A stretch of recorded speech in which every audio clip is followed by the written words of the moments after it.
जो यहाँ मौजूद हैं आपके हम कुछ सवाल लेने की कोशिश करेंगे।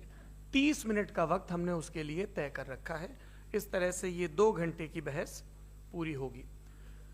2-3 बुनियादी बातें हैं जिनका हमें ध्यान रखना है। किसी भी किस्म की नारेबाजी में हमें शरीक नहीं होना है। ये हल्ला गुल्ला नहीं है, क्योंकि पूरी दुनिया देख रही है, तो एक नज़ीर कायम करनी है, एक उदाहरण लोगों के सामने रखना है कि पढ़े लिखे लोग इत्तेफाकी और नाइत्तेफाकी रखते हुए भी, एक दूसरे से सहमति और असहमति रखते हुए भी बात कह सकते हैं। यहाँ पर मेरे JNU के प्रोफेसर बैठे हैं, पुरुषोत्तम अग्रवाल जी, जिन्होंने हमें क्लास में सिखाया है कि सहमति का साहस और असहमति का विवेक, और इसका ठीक उलट भी, ये बड़ा ज़रूरी है। दूसरी बात, ये किसी एक धर्म के बारे में बहस नहीं है, ये बात सबको स्पष्ट होनी चाहिए। किसी धर्म को महान बताने या किसी धर्म को कमतर बताने की ये बहस नहीं है। तो यदि कोई इस उम्मीद से देख रहा है या यहाँ आया है, तो मैं आपको आश्वस्त करना चाहता हूं कि आपको नाउम्मीदी हाथ लगेगी। इस बहस में बहुत ज़्यादा धार्मिक प्रतीकों के इस्तेमाल को लेकर भी ये दोनों लोग जो अभी आपको गंभीर दिख रहे हैं, भले लोग हैं, कल शाम को चाय पर मिले थे, बहुत हंसी मजाक भी इनके बीच हुआ था और गलबैयां डालते हुए एक तस्वीर भी हुई थी। ये इस बात का प्रमाण है कि इंटरनेट पर जो हल्ला मचा हुआ है उसके मुकाबले ये दोनों लोग बहुत ही अच्छे शांत ढंग से बहस के लिए राजी हो गए हैं। ट्विटर की बातें ट्विटर तक सीमित, एलन मस्क आजकल उसको एक्स कहते हैं। और अब इस बहस की शुरुआत मैं इन विद्वानों का, हालांकि इनको परिचय की जरूरत नहीं, पर हो सकता है, हमें पत्रकारिता में सिखाया जाता है कि नेवर अज्यूम, विज्ञान भी यही कहता है। मुफ्ती शमाइल नदवी साहब इस्लामिक विद्वान, शिक्षाविद हैं, कोलकाता के वाहियान फाउंडेशन के संस्थापक हैं, लखनऊ की प्रतिष्ठित दारुल उलूम नदवतुल उलमा से ग्रेजुएशन किया है, सोशल मीडिया और सार्वजनिक मंचों पर अध्यापन और बौद्धिक कामों में सक्रिय हैं और इस समय इंटरनेशनल इस्लामिक यूनिवर्सिटी मलेशिया से PhD कर रहे हैं। अच्छी बात यह है कि पढ़ाई के साथ साथ ट्रैवल ब्लॉग भी बनाते हैं। पेट्रोनस टावर के सामने का ब्लॉग हमने देखा। हमारे साथ जावेद अख्तर साहब हैं। जावेद अख्तर साहब कवि हैं, शायर हैं, गद्य भी लिखते हैं, फिल्मों के लिए संवाद लिखे हैं, गीत लिखे हैं। इससे इतर ये वैज्ञानिक सोच को लेकर या अपने डिक्लेयर्ड एथिज्म को लेकर भी मुखर रहते हैं और अपने तहीं रैशनैलिटी की बात करते हैं। देवियों और सज्जनों, डज गॉड एग्जिस्ट? इस सवाल का जवाब सब अपने अपने तहीं खोजने की कोशिश कर रहे हैं। कोई इसको गॉड डैम पार्टिकल की खोज बताता है, कोई गॉड पार्टिकल की खोज बताता है, कोई हिग्स बोसान की खोज बताता है, कोई ये सवाल जवाब तलाशने की कोशिश करता है कि मास एग्जिस्टेंस में आखिर आया कैसे, हुआ क्या था, सृष्टि के पहले, समय के पहले क्या था। और कोई ये कहता है कि ये सारी खोजें जिस मस्तिष्क में हो रही हैं प्रकृति के क्रम में, वो कैसे विकसित हुआ। मैं उम्मीद करता हूं कि हम आज इन बुनियादी सवालों के कुछ जवाब हासिल करने में कामयाब हों। मैं सबसे पहले मंच पर आमंत्रित कर रहा हूं मुफ्ती शमाइल नदवी साहब को। आइए सर जी।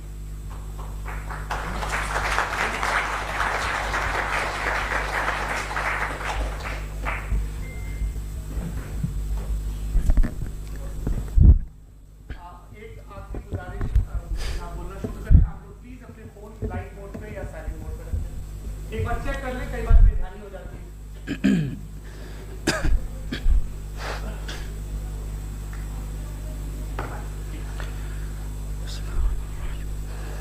तमाम तारीफ़ें उस क्रिएटर के लिए जिसने इस यूनिवर्स को एक मकसद के तहत पैदा किया है।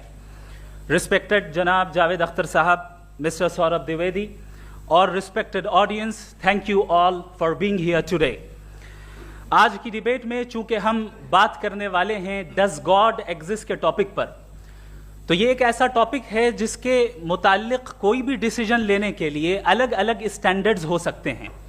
लिहाजा डिबेट के शुरू में ये ज़रूरी है कि हम ये जान लें कि आज के इस टॉपिक में कौन सा स्टैंडर्ड सही होगा और कौन सा गलत होगा। सबसे पहला स्टैंडर्ड जिसे मैं समझता हूं कि हमारे रिस्पेक्टेड जनाब जावेद अख्तर साहब बड़ी तेजी के साथ उसकी तरफ लपकेंगे, वो है साइंस। जबकि साइंस दर हकीकत खुदा के एग्जिस्टेंस को डायरेक्टली साबित करने या उसके एग्जिस्टेंस को डिनाई करने के लिए स्टैंडर्ड नहीं बन सकती। और उसकी वजह क्या है, ये मैं नहीं कह रहा, ये वो लोग कह रहे हैं जो साइंस के एक्सपर्ट्स हैं। नेशनल एकेडमी ऑफ साइंस कहती है science doesn't have the processes to prove or disprove the existence of God. Why? क्योंकि साइंस का ताल्लुक एम्पेरिकल एविडेंस से है और एम्पेरिकल एविडेंसेस का ताल्लुक हमारे नेचुरल और फिजिकल वर्ल्ड से है, जबकि गॉड नॉन फिजिकल और सुपर नेचुरल रियलिटी है। लिहाजा नॉन फिजिकल रियलिटी को आप उस टूल के साथ नहीं चेक कर सकते जिसका काम फिजिकल रियलिटी को तलाश करना है। लिहाजा आज इस डिबेट में गॉड की एग्जिस्टेंस को साबित करने या उसे डिनाई करने में साइंटिफिक एविडेंस को एक्सेप्ट नहीं किया जाएगा। दूसरा स्टैंडर्ड हो सकता है रेविलेशन, कि रेविलेशन के जरिए हम यह साबित करें कि गॉड एग्जिस्ट करता है या नहीं। लेकिन यह स्टैंडर्ड भी आज इररेलेवेंट है। क्यों? क्योंकि रेविलेशन मेरे नजदीक सोर्स ऑफ नॉलेज है, वैलिड सोर्स ऑफ नॉलेज है, लेकिन हमारे जावेद अख्तर साहब के नजदीक यह वैलिड सोर्स ऑफ नॉलेज नहीं है। लिहाजा आज की डिबेट में मैं एक भी एविडेंस किसी भी मजहबी स्क्रिप्चर से नहीं दूंगा ताकि जावेद अख्तर साहब के लिए वो अनएक्सेप्टेबल ना हो। तीसरा जो मेयार हो सकता है वो है ऑब्जर्वेशन, कि भाई कोई कहे कि हमें खुदा दिखाओ, अगर है तो दिखाओ, या ये कि खुदा के एग्जिस्टेंस पर एम्पेरिकल एविडेंस दो, तो ये है दर हकीकत गलत टूल का इस्तेमाल करना। ये ऐसा ही है कि जावेद साहब मुझसे ये मुतालबा करें कि मुफ्ती साहब आप मेटल डिटेक्टर के जरिए प्लास्टिक डिटेक्ट करके दिखाएं। अब चूंकि प्लास्टिक डिटेक्ट नहीं हो पा रही है लिहाजा plastic does not exist. No, you are using the wrong tool. इस टूल से प्लास्टिक को डिटेक्ट नहीं किया जाता। लिहाजा मैं समझता हूं कि गॉड के एग्जिस्टेंस पर एम्पेरिकल एविडेंस का मुतालबा करना एक बचकाना मुतालबा है, और हमारे रिस्पेक्टेड जनाब जावेद अख्तर साहब इस स्टेज से अब बहुत आगे निकल चुके हैं। अब बचता है एक ही स्टैंडर्ड, और वो स्टैंडर्ड है अक्ल, लॉजिक, रीजनिंग। और यही वो स्टैंडर्ड है जिसके तहत गॉड की एग्जिस्टेंस को साबित किया जाएगा या गॉड की एग्जिस्टेंस को डिनाई किया जाएगा। लेकिन चूंकि ये बहुत इंपॉर्टेंट और सेंसिटिव टॉपिक है, इसलिए लॉजिकल आर्ग्यूमेंट भी ऐसा होना चाहिए जो डेफिनेटिव हो, इनडेफिनेटिव ना हो, जो 2 और 2 4 की तरह बिल्कुल वाजे हो, जिसे लॉजिकली रिजेक्ट करना पॉसिबल नहीं हो। फॉर एग्जाम्पल हम कहें हमारे रिस्पेक्टेड मिस्टर सौरभ साहब, ये एक इंसान है और तमाम इंसान कॉन्शियस बीइंग है, लिहाजा नतीजा क्या निकला, हमारे सौरभ साहब भी कॉन्शियस बीइंग है। क्या ये इनडेफिनेट आर्ग्यूमेंट है या डेफिनेट आर्ग्यूमेंट है? ये डेफिनेट आर्ग्यूमेंट है। ये 2 और 2 की तरह वाजे है, इसमें किसी तरह जो है लॉजिकली इसको रिजेक्ट नहीं किया जा सकता। तो अगर आज हमारे जावेद अख्तर साहब ऐसी कोई अकली दलील और लॉजिकल एविडेंस दें खुदा के ना होने पर जो डेफिनेट भी हो, तो मैं ये ऐलान करता हूं कि यकीनन मैं उस एविडेंस को कबूल करूंगा और उस पर गौर करूंगा। लेकिन साथ में यह भी ऐलान कर देता हूं प्रेडिक्शन के तौर पर कि ऐसा कोई डेफिनेट आर्ग्यूमेंट कोई नहीं पेश कर सकता। दलील हम देंगे और डेफिनेटिव दलील देंगे, लॉजिकल दलील देंगे, ऐसी दलील देंगे जो एंटायर एथिस्टिक वर्ल्ड उसे रेफ्यूट नहीं कर सकती। चलें अब हम एक एग्जाम्पल सोचते हैं, एक सिनेरियो, सिंपल सिनेरियो, तमाम ऑडियंस से गुजारिश है, हम और आप एक आइसोलेटेड आइलैंड पर हैं, ऐसा आइलैंड जहां पे हमसे पहले कोई कभी नहीं गया। चलते चलते आपके सामने अचानक आपने देखा एक पिंक कलर की बॉल पड़ी हुई है। सबसे पहला सवाल आपके जहन में क्या आएगा कि यह बॉल यहां क्यों आई, कैसे आई, ये पिंक कलर की ही क्यों है, कोई और कलर भी हो सकता था, ये इसी शेप में क्यों है, कोई और शेप भी हो सकता था। नेचुरली आप इस तरफ पहुंचेंगे कि कोई ना कोई है जिसने इन स्पेसिफिक प्रॉपर्टीज के साथ इस बॉल को बनाया है और यहां पे रखा है। चूंकि आप जानते हैं कि ये जो बॉल है इसका एग्जिस्ट करना जरूरी नहीं है, ये एग्जिस्ट कर भी सकती थी, नहीं भी कर सकती थी, और एग्जिस्ट करना ही था तो किसी और फॉर्म में करती, किसी और कलर में करती। अब आप इस बॉल को एक्सपैंड करते चले जाएं, एक्सपैंड करते चले जाएं, एक्सपैंड करते चले जाएं, यहां तक कि ये बॉल यूनिवर्स के साइज की हो जाए। बताइए कि क्या साइज के बढ़ जाने से सवाल बदल जाएगा? हरगिज नहीं बदलेगा। अभी भी सवाल रहेगा ये यूनिवर्स कहां से आया, इन स्पेसिफिक प्रॉपर्टीज के साथ कहां से आया, क्यों आया, किसने बनाया, यह सवाल उस वक्त भी वैलिड रहेगा। लेकिन यह सवाल अगर हम जनाब जावेद अख्तर साहब से करें तो चूंकि इनका वर्ल्ड व्यू एथिस्टिक है, और सिर्फ इनका नहीं, मतलब जितने भी एथिस्ट हैं और एथिस्टिक वर्ल्ड व्यू को रखने वाले से अगर आप ये सवाल करें कि ये यूनिवर्स कहां से आया, तो इनका जवाब या तो आर्ग्यूमेंट फ्रॉम इग्नोरेंस होगा या डॉगमेटिक होगा। या तो ये कहेंगे कि मुझे नहीं पता कि ये कहां से आया, लिहाजा गॉड डज नॉट एग्जिस्ट, ये आर्ग्यूमेंट फ्रॉम इग्नोरेंस है, या ये कहेंगे कि ये यूनिवर्स खुद ब खुद बन गया। इसका मतलब ये है कि उस बॉल को भी खुद ब खुद बन जाना चाहिए, लेकिन बॉल के ताल्लुक से ये एक्सप्लेनेशन एक्सेप्ट नहीं की जाएगी कि ये खुद ब खुद बन गई, लेकिन यूनिवर्स के ताल्लुक से कर दिया जाएगा। इसे हम दूसरे अल्फाज में डॉगमा भी कह सकते हैं। दूसरी चीज, हमारे जावेद अख्तर साहब जरूर गॉड ऑफ गैप्स की मिसाल भी जरूर देंगे, और मिसाल देंगे कि पहले जमाने में बिजलियां कड़कती थी तो लोगों ने किसी एक खुदा की तरफ, और बारिश होती थी तो दूसरे खुदा की तरफ मंसूब कर दिया, उनके पास दलील नहीं थी। यह हमारा वर्ल्ड व्यू है ही नहीं, यह हमारा वर्ल्ड व्यू है ही नहीं, क्योंकि नेचुरल फिनोमेना के प्रोसेस की इंटरप्रिटेशन को जान लेने से यह कहां से साबित हो गया कि गॉड एग्जिस्ट नहीं करता है। इस पर मैं इंशाअल्लाह अभी आगे बात करूंगा। आप हजरात ये भी देखेंगे, और मैं ये एक्सपेक्ट करता हूं कि हमारे रिस्पेक्टेड जनाब जावेद अख्तर साहब जरूर इमोशनल आर्ग्यूमेंट्स भी देंगे, जो कि एक लॉजिकल फेलेसी है जब बात आती है ट्रुथ को डिसाइड करने में। क्यों? मिसाल के तौर पर वो कहेंगे कि अगर गॉड है तो ईविल क्यों एग्जिस्ट करता है, जबकि मैं कहता हूं ईविल का एग्जिस्ट करना गॉड के एग्जिस्ट करने की दलील है, उसके खिलाफ नहीं है। चूंकि अगर गॉड है तो हम सब उसके सामने अकाउंटेबल हैं, और अगर हम अकाउंटेबल हैं तो अकाउंटेबिलिटी के लिए ईविल का मौजूद होना जरूरी है, उसके बगैर हम अकाउंटेबल नहीं हो सकते। और अगर हम अकाउंटेबल नहीं हैं तो हम जनाब जावेद अख्तर साहब से पूछेंगे कि आप बताएं कि फिर सफरिंग इस दुनिया में क्यों है? अगर खुदा नहीं है तो सफरिंग क्यों है? और उन लोगों के जज्बे का क्या जिनके अंदर सफरिंग के बाद इंतकाम लेने का जज्बा पाया जाता है और वो इस दुनिया से ऐसे ही चले गए, क्या उनकी सारी तकलीफें बेकार चली जाएंगी? अब आ जाएं उसी एग्जाम्पल की तरफ कि बॉल, मुझसे अगर कोई पूछे इस बॉल को किसने बनाया, और या इस एक्सपेंडेड बॉल को किसने बनाया, मैं कहूंगा कि चूंकि ये यूनिवर्स और इस यूनिवर्स की तमाम चीजें कॉन्टिंजेंट हैं। कॉन्टिंजेंट होने का मतलब ये होता है कि जो अपने एग्जिस्टेंस पे किसी के ऊपर डिपेंड करती हो, तो जाहिर है ये यूनिवर्स कॉन्टिंजेंट है। और अगर कोई चीज कॉन्टिंजेंट नहीं है तो मैं रिक्वेस्ट करूंगा कि मुझे दिखा दें कि कौन सी चीज यूनिवर्स में कॉन्टिंजेंट नहीं है, हम भी जरा गौर कर लें और हम भी देख लें। और जब कॉन्टिंजेंट चीजें मौजूद हैं तो फिलोसोफर्स की इस्तिलाह के मुताबिक, हम उस टर्मिनोलॉजी के मुताबिक हम उस जगह तक पहुंचते हैं और उस हस्ती तक पहुंचते हैं जिसे नेसेसरी बीइंग कहा जाता है, कि ये वो नेसेसरी बीइंग है जिसका मौजूद ना होना नामुमकिन हो। क्योंकि अगर ये मौजूद ना हो तो सारी चीजें एग्जिस्टेंस में आएंगी ही नहीं, और ये सारी कॉन्टिंजेंट चीजें उसी के ऊपर डिपेंड करती हैं। अब अगर आप ये सवाल करते हैं कि फिर उस हस्ती को किसने बनाया, फिर उसका कॉज क्या है, फिर उसका कॉज क्या है, फिर उसका कॉज क्या है, और एंडलेसली चले जाएं, इसे हम कहते हैं इन्फिनिट रीग्रेस ऑफ कॉजेस, जो कि लॉजिकल फेलेसी है।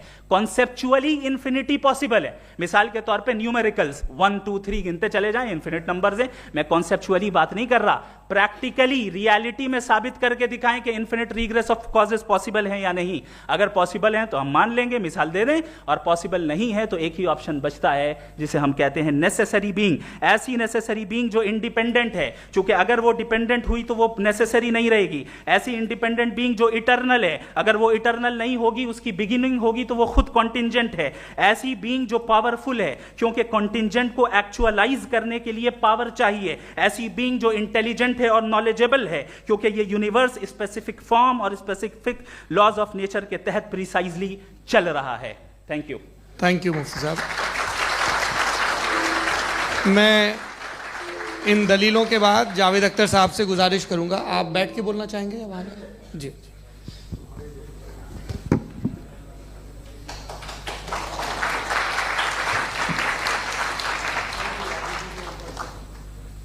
पहले तो मैं मुफ्ती साहब को एक अच्छी खबर देना चाहूँगा कि मेरी नॉलेज साइंस के बारे में बड़ी मामूली है, तो आप फिक्र ना करें उसकी, लेकिन कुछ कॉमन सेंस है मुझ में।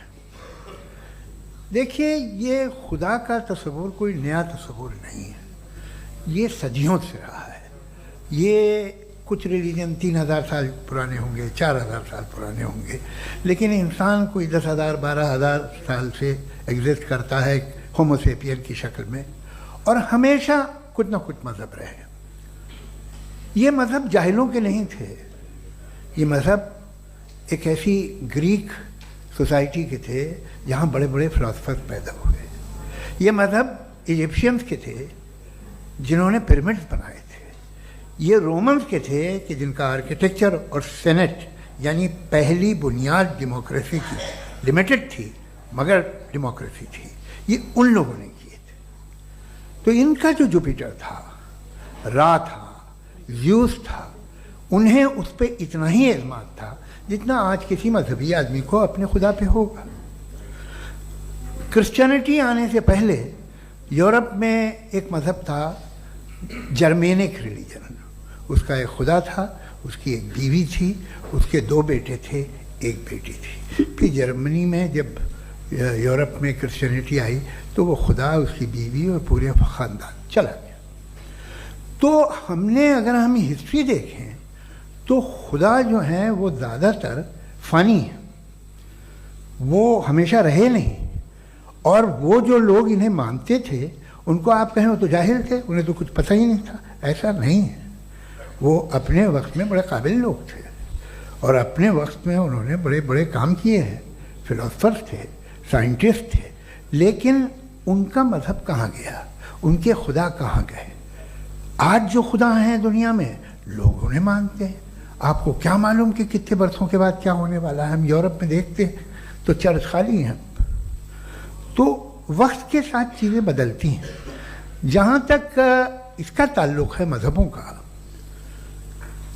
हर मज़हब आपसे एक चीज़ मांगता है, फेथ। ये फेथ क्या चीज़ होती है? What is the difference between faith and belief?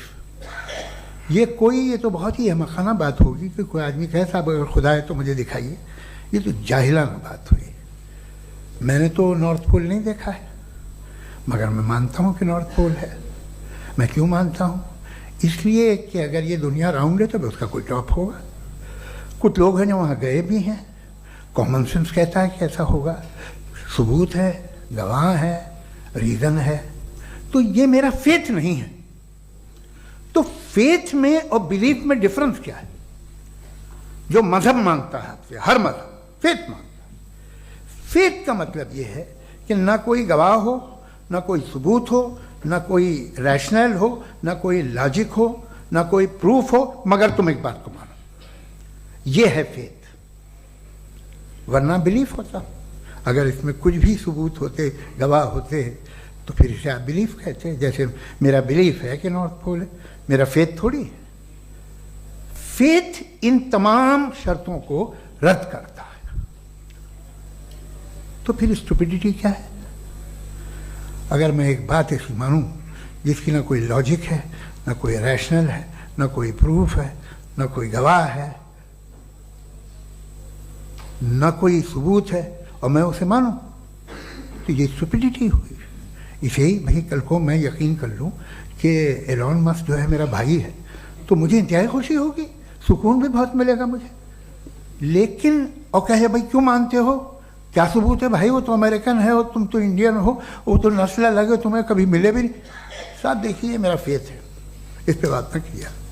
Faith का मतलब ही यह है कि आप प्रूव नहीं कर सकते। अगर आप प्रूव कर सकते हो तो फेथ की जरूरत ही नहीं, फिर तो आप बात करेंगे, आप कितनी बहस कर लीजिए। अल्टीमेटली दुनिया का हर मजहब फेथ पे टिका है, और फेथ का मतलब है एक ऐसा यकीन जिसका कोई सबूत, कोई गवाह, कोई रैशनल नहीं। अब आप ये कहें, क्या आप ये क्यों कह रहे हैं कि साहब ये कायनात किसने बनाई? कमाल ये है कि आपने बताया कि एक आइलैंड पे गए और एक बॉल देखी। आपने ये नहीं कहा कि आइलैंड किसने बनाया, आपको सिर्फ बॉल पे हैरत हुई। हमने आइलैंड पे हमने हैरत नहीं की, होते हैं आइलैंड। इसी तरह ये आइलैंड है, सितारे, ये गैलेक्सीज, ये सब आइलैंड हैं, खला में। हम उन्हें टेकन फॉर ग्रांटेड लेते हैं, हम पूछते नहीं किसने बनाए। आपने जजीरे के बारे में भी नहीं पूछा है। मेरी पैदाइश कैसे हुई? क्या मैं प्लान्ड पैदा हुआ था? I was plan to be born, या एक लकी स्पर्म था जो किसी एक से चिपक गया? मेरी पैदाइश रैंडम है। रैंडम। और इंसाफ जिसे आप कहते हैं, इंसाफ का तो नेचर से कोई वास्ता ही नहीं है। जो आप कहते हैं कि एक दिन इंसाफ मिलेगा, इंसाफ is a human concept, nature में कोई इंसाफ नहीं। अगर शेर हिरन को खा जाता है तो उसे कोई सजा नहीं मिलती। अगर एक आंधी आती है और हरे भरे पेड़ों को उखाड़ के फेंक देती है तो आंधियों की जेल नहीं होती है। नेचर में इंसाफ नहीं, इसलिए वो नेचर को इंसाफ की जरूरत भी नहीं। नेचर तमाम एक है। अब हम कहें कि साहब ये देखिए जो मैंने खाना खाया था ये मेरी आँख तो नहीं यूँ कर दिया उसे, तो इसे सज़ा मिलनी नहीं, वो सिस्टम है, ऐसे ही चल रहा है। नेचर बगैर इंसाफ के है। इंसाफ इज अ ह्यूमन कॉन्सेप्ट। तो जो आपसे कहता है कि मैं तुम्हें इंसाफ दूंगा, वो इंसानी जहन की पैदावार है। ये नेचुरल है ही नहीं, ये आसमानी है ही नहीं। नेचर का तसव्वुर, इंसाफ का तसव्वुर। भाई आप साथ मिलते हैं, अब आप लेफ्ट हैंड ड्राइव करते हैं, ये क्या है? तमाम सच, तमाम नेकी, तमाम शराफत लेफ्ट हैंड ड्राइव है। वरना क्या होगा, या तो आप क्रॉस कर देंगे, आपका एक्सीडेंट हो जाएगा, या आप किसी को मार देंगे, या ट्रैफिक जैम हो जाएगा। झूठ, बेईमानी, रिश्वतखोरी, ये तमाम जो है driving on the wrong side है। इसके ऊपर कुछ नहीं। ये तो हमने बनाया, जैसे हमने लेफ्ट हैंड ड्राइव बनाई है। ये कॉन्सेप्ट ऑफ इंसाफ जो है ये हमारा है, इसका नेचर से कोई वास्ता नहीं। शेर खा जाता है हिरन को, उसे जेल होती है क्या? कुछ भी नहीं, है ही नहीं। तो ये जो दुनिया के रिलीजन प्रॉमिस करते हैं आपसे इंसाफ, इसी से मालूम होता है कि ये मैन मेड है। ये तसव्वुर कहीं और का है ही नहीं। जो नेचर है, कुछ लोग कहते हैं नेचर ही खुदा है, तो नेचर में तो इंसाफ नहीं कहीं। और आप वादा कर रहे हैं कि तुम्हें मरने के बाद इंसाफ मिलेगा। मुझे अगर मिलेगा तो मैं बहुत खुश होऊंगा, लेकिन मैं यकीन नहीं कर पाता हूँ, इसलिए कि मैं फेथ नहीं पैदा कर सकता। The very fact that religions demand faith, इसका मतलब है कि उनके पास जस्टिफिकेशन नहीं है। अच्छा था, फिर रिलीजन अगर मॉडरेशन में है, कोई सा भी नहीं, वो आप में कुछ खूबियाँ भी पैदा करता होगा, देखिए उससे ये फ़ायदा है, वो फ़ायदा है। अल्कोहल जो है वो ज़्यादातर दवाओं में यूज़ होती है, और एक सर्वे किया गया था अमेरिका में कि लॉन्जेटिविटी किन लोगों की है। तो एक तरफ वो लोग थे जो शराब पीते ही नहीं थे, और एक तरफ वो थे जो एक बोतल शराब रोज़ पीते थे। सबसे ज़्यादा लंबी उम्र की है जो 2 पैक नाप के शराब पीते हैं और खाना खाते हैं। मगर हम शराब को बुरा समझते हैं, मैं भी बुरा समझता हूँ। क्यों? ऐसा होता नहीं। कुछ चीज़ों में आदत होती है जो बढ़ती है। आज तक में एक आदमी दूध पीता है, आप 10 साल बाद भी मिलेंगे तो एक ही गिलास पीता होगा। ऐसा नहीं होता, सुबह से दूध पीता रहता है। मिल्कोहलिक मैंने नहीं देखे, अल्कोहलिक होते हैं। ये टेंडेंसी है मजहब की कि वो बढ़ता है, जैसे कैंसर बढ़ता है, जैसे शराब बढ़ती है। कुछ लोग होंगे जो उसे सही तरह से यूज़ करते हैं। मुझे यकीन है कि हमारे मुफ्ती साहब भी उनमें से एक, इनसे बहुत खुशी हुई मुझे इनसे मिलकर। लेकिन कितने लोग हैं कि आज आप देखते हैं दुनिया में जो तबाहियाँ हैं, इनमें कितना हाथ है उन लोगों का जो बिलीवर कहते था मजहब ये नहीं कहता, ना कहता होगा, मगर जब ये मजहब पीते हैं तो ऐसे बिहेव करते हैं। थोड़ा सा अगर हो तो शायद बहुत अच्छी बात, लेकिन शराब थोड़ी सी नहीं रहती, उसमें टेंडेंसी है पहले। थोड़ा सा अगर 2-3 कैंसर के सेल हो ना बॉडी में तो आदमी स्लिम रहेगा, लेकिन वो 2-3 सेल नहीं रहते, वो मल्टीप्लाई होते हैं। जावेद साहब टाइम पूरा हो गया। टाइम हो गया, तो बस बात खत्म हो गई। अच्छा, मुझे कुछ और कहने को था भी नहीं। जी, मैं पहले जवाबी दौर के लिए इनवाइट कर रहा हूं मुफ्ती साहब को। Your rebuttal round 1, you have 7 minutes.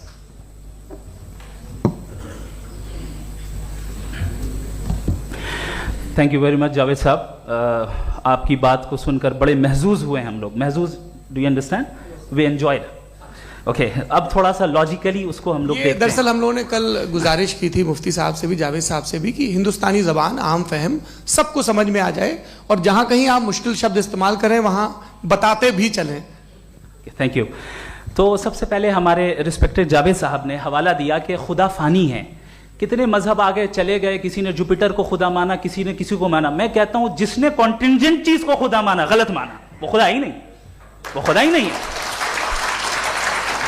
हम तो नेसेसरी बीइंग को साबित करने बैठे हैं, वो नेसेसरी कॉज जो इटरनल है, जो अबदी भी है और अजली भी है, हम किसी और को साबित करने नहीं बैठे। दूसरी चीज उन्होंने कहा कि फेथ एंड बिलीफ, ये एक ऐसी डेफिनेशन है फेथ की जो इन्होंने पहली मर्तबा पेश की है, या माफ कीजिएगा इन्होंने पहली मर्तबा पेश नहीं की है, रिचर्ड डॉकिंस ने पहली मर्तबा पेश की है। मुझे मालूम है ये सोर्स कहां से है।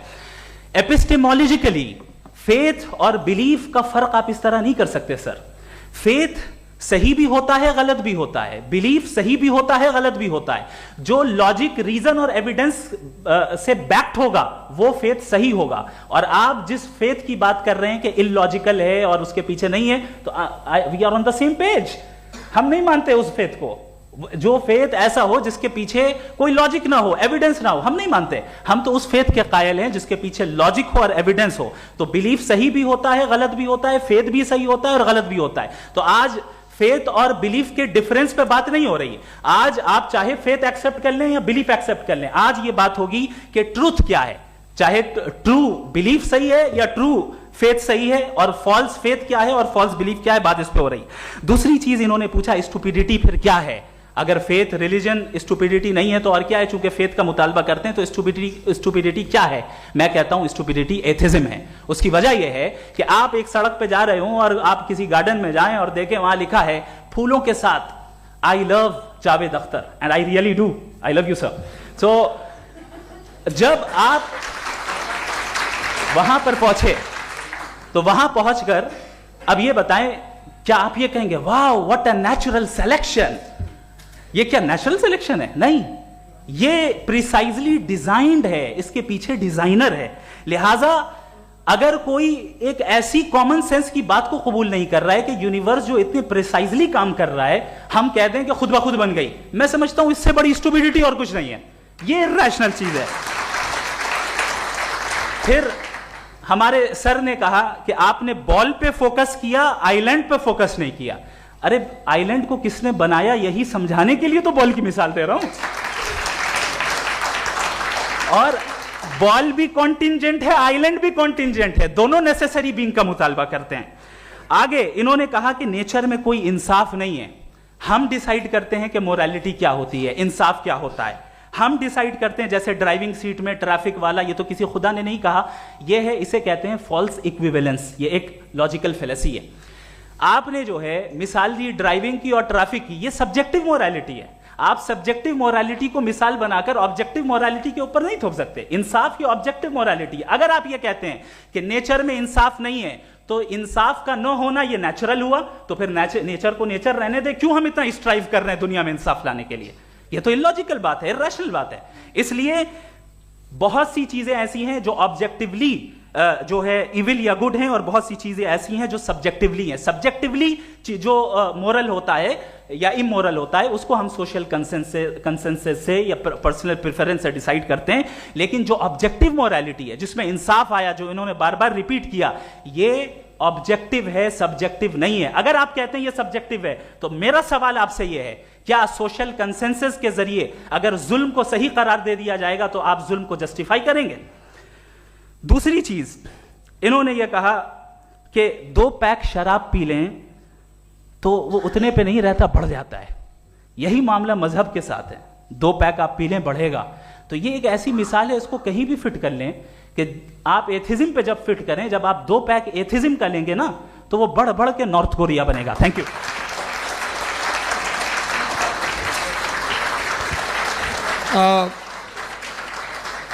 फर्स्ट राउंड के रिबटल के लिए मैं जावेद साहब को इनवाइट कर रहा हूं। आपके पास 7 मिनट का वक्त है, रीसेट कर दीजिएगा प्लीज। मुझे इस बात की खुशी है कि मुफ्ती साहब ने भी मान लिया कि नेचर में कोई इंसाफ नहीं है। तो कोई भी चीज़ जो इंसान ने नहीं बनाई है उसमें इंसाफ नहीं होता है। एक बात मैं आपसे अर्ज करूं, जरा पता लगा लीजिएगा, ये जो आप बाग में जाते हैं बेहद खूबसूरत फूल देखते हैं ना, इनमें से कोई नेचुरल नहीं है। ये सारे फूल क्रॉस करके बनाए गए हैं।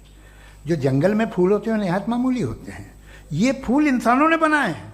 जो आप बाग में देख के वाह वाह कहते हैं, ये इंसानों के बनाए हुए हैं। डिफरेंट फूलों को क्रॉस करके, डेवलप करके, फिर क्रॉस करके इस तरह से बनाए गए। नेचुरल फ्लावर नहीं। किसी जंगल वीरान में जाके आप गुलाब के फूल नहीं देखेंगे। ये सब बनाए हुए इंसान ने, बहुत से काम इंसान ने किए हैं।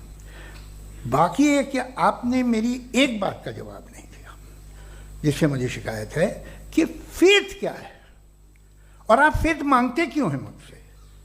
आप तो लॉजिकल हैं, आपके पास तो सारे रैशनल हैं, आपके पास सारे सबूत हैं, तो आपको फेथ की डिमांड क्यों करते हैं कि भाई तुम सरेंडर कर दो और सवाल मत करो।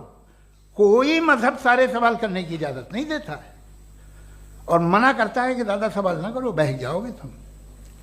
आप क्यों रोकते हैं? हकीकत यह है कि इंसानी तारीख क्या है।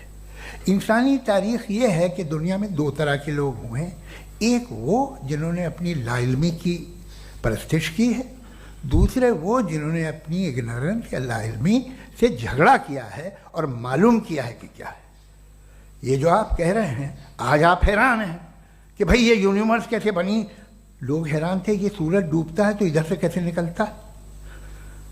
और आप एक कदम जाके हमेशा का मानने को तैयार है, एक कदम पीछे ही मान जाइए। भाई आप इसके बाद जाते हो, कहते सवाल ना करना कि ये कहाँ से आया, ये पावर तो हमेशा से हमेशा रहेगी। तो आप यूनिवर्स के बारे में मानने में क्या तकलीफ है? एक कदम पहले रुक जाइए। ये हमेशा से थी या नहीं थी, हमें मालूम नहीं है। और ये कहना कि हमें मालूम नहीं है, कमाल ये है कि दुनिया के सारे मजहब सब जानते हैं ये दुनिया कैसे बनी थी, कैसे मिटेगी, मरने के बाद क्या होगा, इनको सब इल्म है। इनको किसी को डायनासोर होते थे पहले ये नहीं पता था, किसी को नहीं पता। किसी भी दुनिया की मजहबी किताब में डायनासोर का जिक्र नहीं है। लेकिन बाकी सब बातें, how to make universe in 4 easy lessons and बाकी सब पता है। जिसको सब पता है वो गड़बड़ है। हम में ये इनकिसार, ये ह्यूमिलिटी होनी चाहिए कि हम ये कहें कि हमें ये बहुत सारी बातें नहीं मालूम, लेकिन हम उनकी परस्तिश ना करना, अपनी लाइल्मी को की परस्तिश ना करें, हम उसे पता लगाने की कोशिश करें। जिस दुनिया में आप बैठे हैं सर, ये हॉल जो है, ये इलेक्ट्रिसिटी जो है, ये माइक जो है, जिस हवाई जहाज से आप आए थे, वो जिस कार से आप यहाँ आए हैं, ये सब उन लोगों की बनाई हुई है जिन्होंने सवाल किए थे। ये दुनिया जिसमें आप आज आराम से हैं, ये उन लोगों की बनाई है कि जिन्होंने सवाल किए थे। और हर स्टेज पे इन सवालों को मकरूह कहा गया था, गलत कहा गया था। आप जरा तारीख पढ़िए, एक बड़ी दिलचस्प किताब है बर्ट्रैंड रसेल की, जिसमें उसने रिलीजन एंड साइंस कि कब से रिलीजन जो है साइंस के अगेंस्ट है। और हद तो यह है कि भाप के इंजन के खिलाफ थे, स्टीम इंजन के भी खिलाफ थे, और फतवे हुए उन पर, वेटिकन ने दिए। तो ये हमेशा, अभी जैसे ही ये राइट विंगर आते हैं अमेरिका में पावर में, तो वो जो अपना ये क्या बोलते हैं उसे, सीड क्या बोलते हैं, सीड क्या जो, हाँ नहीं सीड जो होते हैं जिन पे जी, नहीं भाई, वो जो ह्यूमन बॉडी के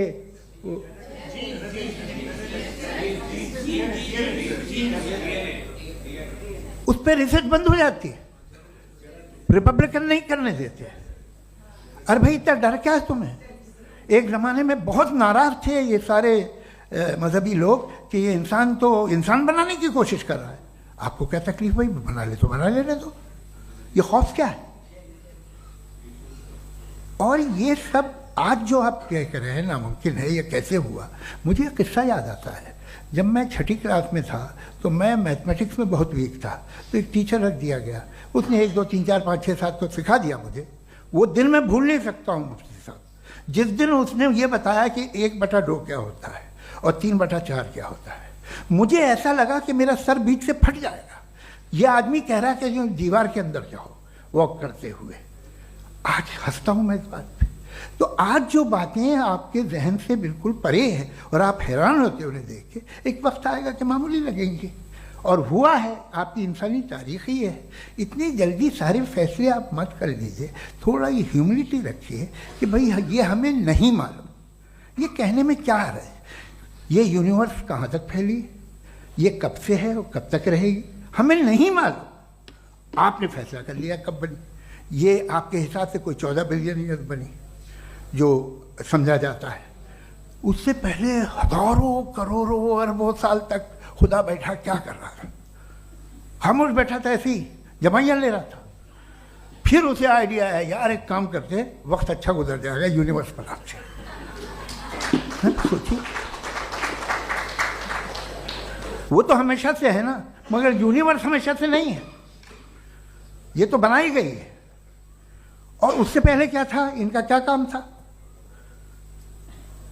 कैसी बात है, ये बड़ा आसान है। जो बात हमें आज धीरे धीरे पता चली है, बरसों 2000 और 2500 साल पहले आपको किसी ने बता दिया कि क्या था, आप मान गए और तब से वही मान रहे हैं जो 2500 साल पहले कहा गया था। सब कुछ बदल गया है, सॉल्व हो रही हैं चीज़ें। अभी साइंस बिल्कुल दावा नहीं करती, या कोई फिलोसफर ये दावा नहीं करता कि हमें सब मालूम, बल्कि वो कहता है कि हमें जितना मालूम होता है उससे ये मालूम होता है कि हमें कितना कम मालूम। तो हम अपनी जहालत से लड़ें, उसकी परस्तिश न करें। जी, टाइम है। Thank you so much. मैं तर्कों की श्रृंखला में राउंड 2 के लिए मुफ्ती साहब को आमंत्रित कर रहा हूँ। आपके पास एक बार फिर से 7 मिनट का वक्त है। शुक्रिया। जनाब जावेद अख्तर साहब कई मर्तबा दोहरा रहे हैं कि फेथ का मतलब बताइए, फेथ का मतलब बताइए। मैंने बता दिया, फेथ सही भी होता है, गलत भी होता है। और आज हम फेथ पे बात नहीं कर रहे, हम ट्रुथ और डज गॉड एग्जिस्ट पे बात कर रहे हैं। क्या डज गॉड एग्जिस्ट, ये ट्रुथ यानी गॉड है या नहीं है, इसमें से दोनों ट्रुथ क्या है। अब आप उसे फेथ कह लें, बिलीफ कह लें, नॉट माई बिजनेस। उसके बाद आपने कहा कि भाई सवाल करने से मजहब रोकता है। मैं कहता हूं जो रोकता है वो रोकता होगा, मैं नहीं रोकता, बल्कि सवाल करें, सवाल करना चाहिए। सवाल कर करके तो हम आगे बढ़ते हैं, तरक्की करते हैं, और इसीलिए मैं आज यहां पे आया हूं। लेकिन सवाल सिर्फ खुदा से नहीं होगा, आपसे भी होगा। सवाल एथिज्म से भी होगा, सवाल सिर्फ मजहब से नहीं होगा, सबसे होगा। और आज मैं सवाल करूंगा और उम्मीद है कि आप जवाब देंगे। अभी तक आपने वैसे कॉन्टिंजेंसी आर्ग्यूमेंट का कोई जवाब नहीं दिया। चलें, आपने कहा यूनिवर्स के बारे में इटर्नल क्यों नहीं बोल देते। ये चूंकि लॉजिकली पॉसिबल ही नहीं है कि यूनिवर्स इटर्नल हो। यूनिवर्स एक कॉन्टिंजेंट चीज है जो टाइम एंड स्पेस के पाबंद है, टाइम एंड स्पेस से बाउंड है। जो टाइम एंड स्पेस से बाउंड होगा वो कॉन्टिंजेंट होगा, जो कॉन्टिंजेंट होगा वो उसकी बिगिनिंग हुई होगी, जिसकी बिगिनिंग हुई होगी वो इटर्नल नहीं हो सकता। ये तो कॉमन सी बात है। आपने कहा कि किसी मजहबी किताब में डायनासोर का जिक्र नहीं है। अफसोस कि आज तक किसी मैथमेटिक्स के किताब में मुझे डायनासोर का जिक्र नहीं मिला। तो इसका मतलब मैथमेटिक्स की किताब बेकार है? नहीं, उसका वो टॉपिक नहीं है। रेवलेशन का और मजहबी किताबों का टॉपिक ये नहीं है कि आपको आके बताए साइकिल कैसे बनाते हैं, या आकर ये बताएं कि जो है डायनासोर कब था। वो तो मोरालिटी सिखाने आया है, गॉड के बारे में बताने आया, नॉन फिजिकल रियलिटी की हकीकत को सिखाने के लिए आया। रिलीजियन साइंस को रोकता है? नहीं रोकता। अगर रोकता है तो गलत करता है। रिलीजियन साइंटिज्म को रोकता है, जिसमें हमारे जावेद साहब मुब्तला है। साइंस और साइंटिज्म में फर्क है। साइंटिज्म यह है कि आप समझें कि साइंस और साइंटिफिक मेथोडोलॉजी ये नॉलेज को हासिल करने का वाहिद सोर्स ऑफ नॉलेज है। यह है साइंटिज्म। हम इसे रिजेक्ट करते हैं। हम साइंस को तो तरक्की करते हैं, भाई आप हमारी पूरी तारीख कर लें, पढ़ लें तो आपको पता चल जाएगा। बहरहाल ये अलग टॉपिक है। उसके बाद इन्होंने एक लफ्ज कहा, वेटिकन ने फतवा दिया। वेटिकन का फतवे से कोई ताल्लुक नहीं है, दोनों कॉन्ट्राडिक्टरी अल्फाज हैं। उसके बाद उन्होंने कहा कि भाई हमें नहीं मालूम। अगर नहीं मालूम तो क्लियरली कह देना कि नहीं मालूम है, इसमें क्या हरज है। तो वही तो मैं कह रहा हूं ना कि आप कह दें कि नहीं मालूम, लेकिन क्लेम क्यों कर रहे हैं कि गॉड एग्जिस्ट नहीं कर रहा है। आप कह दें नहीं मालूम है, हो सकता है हो सकता ना हो, लेकिन आप क्लेम कर रहे हैं। The moment you say God does not exist, this is a claim. And now the burden of proof is upon you too, जैसे हमारे ऊपर है। और क्यों है मैं बताता हूं, क्यों है ये भी मैं बताता हूं। फिलोसॉफिकली जो क्लेम होता है ना, सिर्फ ये नहीं होता कि इंसान कहे पॉजिटिव क्लेम करे और नेगेटिव क्लेम करे तो बर्डन ऑफ प्रूफ नहीं है। आप मिसाल के तौर पे मैं कहूं कि फुला उस कमरे में कोई नहीं है, मैंने एक नॉलेज का क्लेम किया है, उस कमरे में कोई नहीं है, मैंने एक नॉलेज का क्लेम किया। या तो मैं कहूं मुझे नहीं पता, हो भी सकता है नहीं भी हो सकता है, this is not a claim. लेकिन जब मैं कह रहा हूं कि वहां कोई नहीं है या मैं कह रहा हूं वहां कोई है, दोनों क्लेम है और दोनों के ऊपर बर्डन ऑफ प्रूफ है। हमारे ऊपर भी बर्डन ऑफ प्रूफ है, मैंने कंटिजेंसी आर्ग्यूमेंट दिया, इसे तोड़कर दिखाइए। आखिरी चीज, इन्होंने कहा कि खुदा दुनिया बनाने से पहले 150 साल पहले या करोड़ों साल पहले क्या कर रहा था। अरे हजरत, चलें बहरहाल मैं जवाब दे देता हूं, आप हमारे रिस्पेक्टेड पर्सनालिटी हैं, अगर आप नहीं होते तो मैं ऐसे एंटरटेन ही नहीं करता। टाइम, ये 100 साल पहले या 100 साल बाद, पहले बाद में अभी, ये वो अल्फाज हैं जिनका ताल्लुक टाइम से है। टाइम शुरू ही हुआ है यूनिवर्स की बिगिनिंग के बाद, तो उसके पहले खुदा क्या कर रहा था, सवाल इलॉजिकल है, ये फेलेसी है। यानी आप ये कह रहे हैं कि यूनिवर्स के बनने से पहले खुदा क्या कर रहा था, टाइम के बनने से पहले, पहले का ताल्लुक टाइम से, टाइम उस वक्त था ही नहीं, तो ये सवाल ही इनवैलिड है खुदा के ताल्लुक से। दूसरी चीज, आर्ग्यूमेंट ऑफ कंटिजेंसी जो मैंने आपके सामने पेश की है, आपने बार बार ये प्रूफ किया और ये कह रहे हैं कि गॉड ऑफ गैप्स। देखिए पहले नहीं मालूम था, साइंस ने कर दिया। सिंपल्स की मिसाल से मैं समझा देता हूं। जिस गैप्स की आप बात कर रहे हैं ना, साइंस उन गैप्स को जिन चीज के जरिए भी प्रूव करेगा वो कॉन्टिंजेंट ही होगा, अब चाहे वो फोर्स हो, मैटर हो या एनर्जी हो। लिहाजा सवाल हमारा उस वक्त भी वैलिड होगा जब तक कि आप नेसेसरी बीइंग पे ना आ जाएं, और इन्फिनिट रिगरेस पॉसिबल नहीं है of causes in practical world, तो जाहिर है कहीं रुकना पड़ेगा, जहां रुकेंगे वही खुदा है। दूसरी चीज, आपने ये क्या कह रहा था मैं, किस पॉइंट को? What? Oh no, after that. Just now. हाँ, जहां रुकेंगे वही खुदा है। बहरहाल, तो टाइम का जिक्र हो गया, गॉड ऑफ गैप, सॉरी या इसकी एक मिसाल आप ले लें। एक कार है, एक साहब ने देखा कि भाई कार जो है उसके व्हील्स कितने अच्छे लगे हुए हैं सही जगह पे, स्टीयरिंग जो है कितने अच्छे जगह पे लगी हुई है, और सीट्स कितने वेल डिजाइंड है, कितनी प्रिसाइजली ये कार काम कर रही है, तो जरूर कोई ना कोई इसे क्रिएट किया है, किसी ने क्रिएट किया है। अब जावेद साहब आए और कहे अरे जनाब बोनेट खोलिए, इसमें इंजन है, इंजन इस कार को चला रहा है, hence prove no one has created the car. This is illogical, this is irrational. आपने इंजन के जरिए उस गैप को तो साबित किया, लेकिन क्या उससे कार की जो क्रिएशन है और उसका जो क्रिएटर है ये इम्पॉसिबल हो जाए, ऐसा पॉसिबल है? उसका सवाल खत्म हो जाए, ऐसा पॉसिबल है? नहीं। आपने गैप्स को फिल करके, कॉन्टिंजेंट चीजों से गैप्स को फिल करके हमारे ऑब्जर्वेशन को और ब्रॉड कर दिया। अब हमें और पता चल गया कि ये जो कार है इसका सिस्टम कितना ज्यादा कॉम्प्लेक्स है। पहले कम समझते थे, अब कॉम्प्लेक्सिटी और ज्यादा वाजे हो गई। अब हमें समझ में आ रहा है कि हमारी सर्टेनिटी और बढ़ गई कि जरूर इस कार को किसी ना किसी ने बनाया। यही मामला यूनिवर्स का है। साइंस हमेशा फिजिकल वर्ल्ड की चीजों को ही फिल करती जाएगी और फिजिकल चीजों से ही करती जाएगी, चूंकि एम्पेरिकल एविडेंस का ताल्लुक फिजिकल वर्ल्ड से है। आप साइंस के जरिए मेटाफिजिकल रियलिटी को कभी साबित नहीं कर सकते। ये रॉन्ग टूल का इस्तेमाल करना है। ये वही काम है कि आप मेटल डिटेक्टर से प्लास्टिक डिटेक्टर करने चलें, जो कि जाहिर है सही नहीं है। Thank you.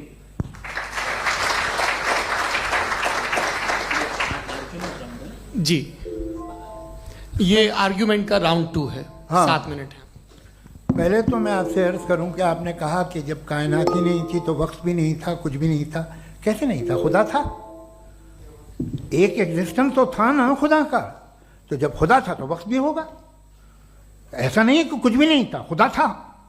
अच्छा, बाकी एक आपने कहा साहब आप साबित कीजिए, आपके पास भी लॉजिक है या मेरे पास भी लॉजिक है। आप मेरा जिम्मेदारी नहीं है साबित करना कि खुदा है।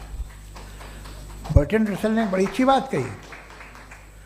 बर्टन रसल ने बड़ी अच्छी बात कही। मैं आपसे अगर ये दावा करूं कि एक चाय की केतली मरीख के चारों तरफ घूम रही है, मार्स के चारों तरफ, तो ये आपका काम नहीं है कि आप साबित करें कि कोई चाय की केतली नहीं है।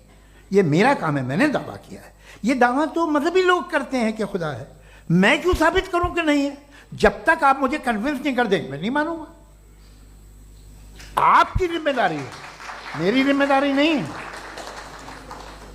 दोयम ये कि ये जो आप कह रहे हैं, जो गैप्स हैं, ये गैप जब जब किसी मजहब को चैलेंज करते हैं, जब ऐसा कोई बात आती है तो हंगामा हो जाता है कि जब वो चैलेंज करें किसी फेथ को। ये तमाम साइंस जो है इसे मुख्तलिफ जगहों पे मुख्तलिफ वक्तों में मजहब ने रोकने की कोशिश की है। ये किताब है religion and science Bertrand Russell की, पढ़िएगा, अच्छी लगेगी आपको। तारीख ही है साइंस, मजहब की साइंस से उसका यही रिश्ता है।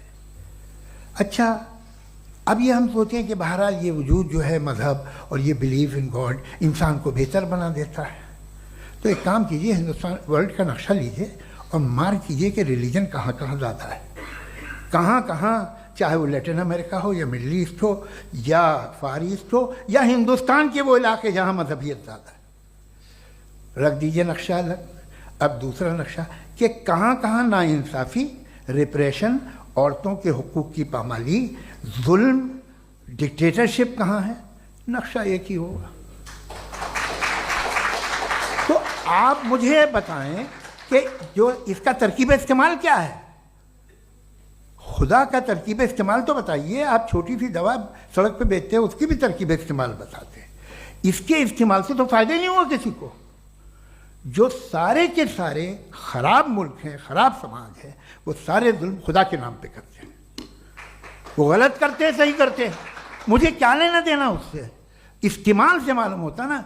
एक विस्की की बोतल कभी शायद देखी हो आपने, लाल रंग की होती है, उस पर रोशनी और छपड़ा इंतहाई खूबसूरत लगती है, क्या बिगाड़ रही है किसी का? उसका इस्तेमाल गलत है, इसलिए आप उसे नापसंद करते हैं। इसका इस्तेमाल गलत है, इस तसव्वुर का इस्तेमाल ही गलत है और हमेशा से गलत हुआ है। आप देख लीजिए, इंसानी तारीख देख लीजिए, आज देख लीजिए, हिंदुस्तान देखिए, दुनिया देख लीजिए क्या हो रहा है। इसे कैसे इस्तेमाल कर रहे हैं फेथ वाले लोग? क्या फेयर हैं, जस्ट हैं, जो अपने खुदाओं पे यकीन रखते हैं? वो किस तरह के लोग हैं? वो लोगों को इंसाफ देते हैं, वो बेहतर इंसान बने। तो इस दवा का फ़ायदा क्या है? चलो बहुत फ़ायदा हो रहा तो मैं इस्तेमाल कर लूँगा, मुझे तो इस दवा का कोई फ़ायदा दिखता ही नहीं। मुझे तो ऐसा लगता, मैं एक और बात बताऊं, अगर कोई आदमी मजहबी है और अच्छा आदमी है तो मैं उसकी बहुत इज्जत करता हूँ, इसलिए कि मेरा ख्याल है मजहबी आदमी का अच्छा होना मुझसे अच्छा होने से ज़्यादा मुश्किल है। भाई हर चीज़ की एक लिमिट है। आप इतना भाग सकते हैं, इतना नहीं भाग सकते, इतना वजन उठा सकते, इतना नहीं उठा सकते, इतना दूर देख सकते हैं, इतना दूर नहीं देख सकते। उसी तरह कॉमन सेंस कहता है कि आप में नेकी का भी एक कोटा होगा। अब आप अगर सुबह जाते हैं अपनी इबादत गाह और इबादत करते हैं तो बाहर निकलते हैं तो आप तो यही महसूस करते हैं कि आपने एक बहुत अच्छा काम किया, आपकी नेकी का एक बहुत बड़ा कोटा खर्च हो गया जिससे किसी का कोई फ़ायदा नहीं हो। मैं तो नहीं जाता हूँ तो मुझे तो किसी को खाना खिलाना पड़ेगा, किसी बेवा की मदद करनी पड़ेगी। मैं अपना कोटा कैसे कंज्यूम करूं? आप अपना कोटा, सारे मजहबी लोग इंतहाई यूजलेस कामों में यूज करते हैं। उसके बाद भी अगर आप में बच्ची है थोड़ी सी शराफत, तो भाई वाह क्या बात है।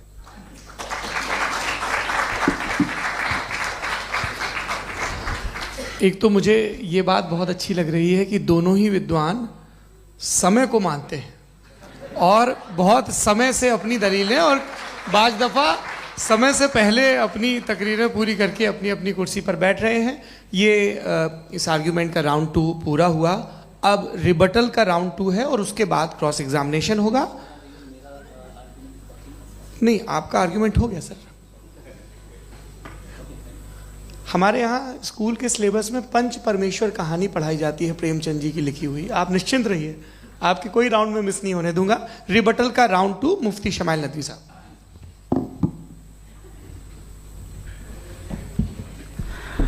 असल में जो हकीकी प्रॉब्लम है, असल प्रॉब्लम है वो ये है कि जावेद साहब के पास कॉन्सेप्ट ऑफ गॉड क्लियर नहीं है। इन्होंने कहा कि कायनात से पहले खुदा तो था, तब भी तो टाइम होगा। ये टाइम कायनात का हिस्सा है। हम खुदा, उस खुदा को मानते हैं, नेसेसरी बीइंग का टाइमलेस होना जरूरी है, चूंकि वो टाइम का क्रिएटर है। जब उसने टाइम को क्रिएट किया तो वो खुद टाइम पे कैसे होगा? उसने जब स्पेस को क्रिएट किया तो खुद स्पेस में कैसे होगा? अगर वो टाइम एंड स्पेस को पहले से ही उसका पाबंद है तो फिर किस चीज को उसने क्रिएट किया? लिहाजा ये सवाल गलत है कि खुदा था तो टाइम होगा, बिल्कुल नहीं। टाइम के पाबंद हम है, खुदा नहीं है। हम फिजिकल वर्ल्ड से ताल्लुक रखते हैं, वो मेटाफिजिकल रियलिटी है। दूसरी चीज इन्होंने मिसाल दी कि चाय की केतली हवा में घूम रही होगी, और पता नहीं शायद वो बर्टन रसल का उन्होंने हवाला दिया। बहरहाल यही प्रॉब्लम है। प्रॉब्लम यही है कि हम चीजों के दरमियान डिफरेंशिएट नहीं कर पाते। ये जो आपने मिसाल दी ये इमेजिनेशन है, और मैं जो साबित कर रहा हूं वो लॉजिकल नेसेसिटी है। आप इमेजिन करने आए तो कुछ भी करें, जुपिटर में पिंक एलिफेंट होगा, यूनिकॉर्न होगा, करें, उससे कायनात पे क्या फर्क पड़ता है? उससे आप लॉजिकल नेसेसिटी साबित नहीं कर सकते। मैं तो उस प्राइम कॉज की बात कर रहा हूं, उस नेसेसरी बीइंग की बात कर रहा हूं जिसके बगैर इस कायनात का एग्जिस्टेंस मुमकिन नहीं है। दूसरी चीज, मजहब को साइंस चैलेंज करती है वगैरह वगैरह, ये हमारा टॉपिक ही नहीं है।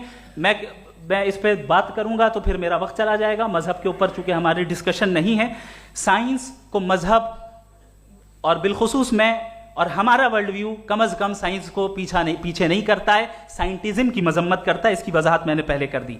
दूसरी चीज इन्होंने कहा वर्ल्ड का नक्शा लीजिए, वर्ल्ड मैप लीजिए, दो अलग अलग जगह की। हजरत मैंने ये होमवर्क किया था, और मैंने मिडिल ईस्ट का एक नक्शा लिया और यूरोप का एक नक्शा लिया, ये मजहबी इलाका और ये लिबरल और एथीस्ट इलाका।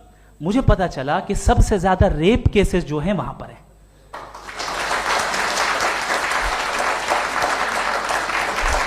मुझे ये पता चला यूएन की रिपोर्ट के मुताबिक, मैं ये अपने घर से नहीं लेके आ रहा, कि जो वर्किंग वुमेन है यूरोपियन कंट्रीज में, उसमें 81% वुमेन सेक्सुअल हैरेसमेंट का वर्क में शुमार हो रही है। ये मिडिल ईस्ट में नहीं हो रहा है, वो मजहबी लोग हैं इसलिए नहीं हो रहा है। दूसरी चीज, आपने ये कहा कि मजहबी आदमी का अच्छा होना हमारे अच्छे होने से बहुत मुश्किल है, बहुत मुश्किल है। तो इसका मतलब यह है कि गॉड के अलावा आपके पास अच्छे और बुरे का कोई स्टैंडर्ड है। मैं चाहूंगा कि कन्वर्सेशनल स्टाइल वाली डिस्कशन और सेगमेंट पे इसी पे बात कर लेते हैं। Thank you very much.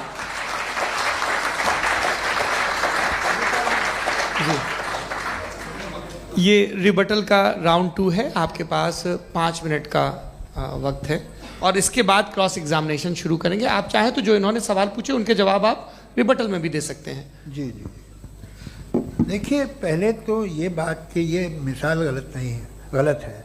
इन्होंने पहले ही हमको डिसार्म कर दिया। कह लिया अकल से मामला सॉल्व नहीं हो सकता, लॉजिक से आप पहुंच नहीं सकते। ये एक मेटाफिजिकल चीज़ है। मेटाफिजिकल अजीब सा लफ्ज़ है, ठीक से किसी को माने नहीं मालूम इसके, तो ऐसा लगता है कुछ बड़ी चीज़ है। अरे भाई, क्या होता है मेटाफिजिकल, बताओ, खड़ी हो। ये एक लफ्ज़ है जो कहीं भी इस्तेमाल हो जाता है। जब आप एक बात कर रहे हैं और आप मुझसे बहस कर रहे हैं तो मुझे मेटाफिजिकल मत बताइए, आप लॉजिकली मुझे प्रूफ किए। और अगर लॉजिकली आप नहीं बात करते साहब ये मेटाफिजिकल है, तो फिर हम आप बात क्या कर रहे हैं? मेरा आपका किस ज़बान में कॉन्वर्सेशन होगा? और ये कहना कि वक्त पहले नहीं था, तो फिर क्यों कहते हैं ये हमेशा से और हमेशा रहेगा? हमेशा वक्त है, तो आप कैसे कहते हैं वो हमेशा से है और हमेशा रहेगा? हमेशा का मतलब है कोई वक्त, अगर वक्त ही नहीं है तो हमेशा कैसे? बाहर वो रहेगा। अब मैं ये देखता हूँ, आपने कहा ना कि वहाँ रेप ज़्यादा होते हैं, तो हम एक बात देखते हैं कि ये दुनिया जिस पे वो कादर मुतलक है, जिसकी मर्ज़ी के बगैर पत्ता भी नहीं हिलता, ओमनीपोटेंट है, ये दुनिया चल कैसे रही है? और इस दुनिया का हाल क्या है? 45,000 बच्चे जो 10 साल की उम्र से कम थे वो गाजा में मरे। भूख से काला हांडी में बच्चे मरते हैं और डिप्थेरिया से मरते हैं। डिप्थेरिया अजीब मर्ज है, गले में जाली बनना शुरू होती है, बच्चा नीला हो जाता है, गरीब का बच्चा, इसलिए कि उपास इलाज में। ये कादर मुतलक है जो चाहे कर दे, इससे आप दुआएं मांगते हैं हमारी ये काम कर दे वो कर दे, तो इसका मतलब डे टू डे लाइफ में वो इंटरफेयर करता है और ये देख रहा है वो। अगर वो वाकई भी है फॉर डिस्कशन सेक, तो मैं जब दुनिया देखता हूँ तो मेरे दिल में उसके लिए कोई इज्जत नहीं पैदा होती। ये क्या कर रहे हो तुम पूरे ऑल पावरफुल हो ओमनीपोटेंट हो, ओमनी प्रेजेंट हो। तुम तो वहाँ गाजा में रहे होगे ना, तुम हर जगह हो। तुम देख रहे थे कि बच्चे की कैसे धज्जियाँ उड़ रही, तुम देख रहे थे, और तुम चाहते हो मैं तुम्हारी परस्तिश करूँगा, तुम हो भी। अरे यार, इससे अच्छे तो हमारे चीफ प्राइम मिनिस्टर हैं, कुछ तो ख्याल करते हैं। कमाल है, आप किसकी इबादत कर रहे हैं? अगर वो है भी, ये दुनिया नाइंसाफी से, जुल्म से, जबर से, तशद्दुद से भरी हुई। और आप ये मत कहिएगा कि वो देख रहा है और वो बताएगा एक दिन। अगर वो देख रहा है और इंटरफेयर नहीं करता तो आप दुआ क्यों मांगते? आप कहते हैं मेरा ये काम करा दे, इसके मतलब है वो दखल दे सकता है, वो आपको नौकरी दिलवा सकता है, भले दूसरे आदमी को न मिले, मगर आपका काम कर देगा चूंकि आपने दुआ मांगी है। तो जब वो आपको नौकरी दिला सकता है, लड़की की शादी कर सकता है, बेटे को ग्रीन कार्ड दिलवा सकता है, तो कम से कम ये जो मर रहे हैं बच्चे, इनको रोक दे, कुछ तो करे। मुझे तो दुनिया में, इस दुनिया का कोई मालिक है, इसका ओमनीपोटेंट कोई रूलर है, और ये दुनिया ऐसी चल रही है। मैं तो चाहूँगा कि भाई ना हो, अगर हो तो बड़ी शर्मिंदगी की बात है। शुक्रिया।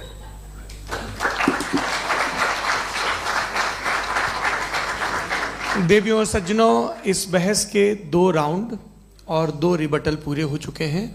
अब सबसे ज़रूरी और सबसे मुश्किल राउंड शुरू हो रहा है, क्रॉस एग्जामिनेशन का।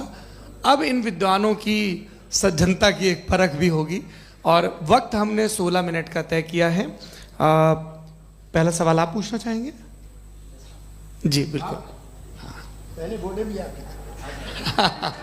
आप माइक ले लीजिएगा हाथ में, ये नीचे से ऑन जी। मैं बोलता हूँ, ये डायस हटा सकते हैं क्या हम थोड़ा क्विकली?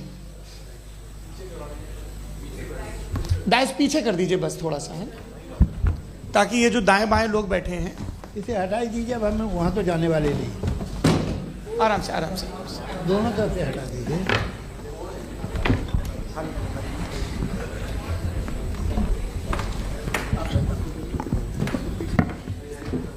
इस बीच आप लोग भी अपने अपने सवाल तैयार कर लें। ये ध्यान रखेंगे कि मैं यहाँ से सवाल लूँगा, आप लोगों को अपना हाथ ऊपर करना है, अपना नाम बताना है, और अधिकतम 3 वाक्यों में अपना सवाल पूरा करना है। कई लोग सवाल की जगह भाषण देने लगते हैं, उससे आज बचना है।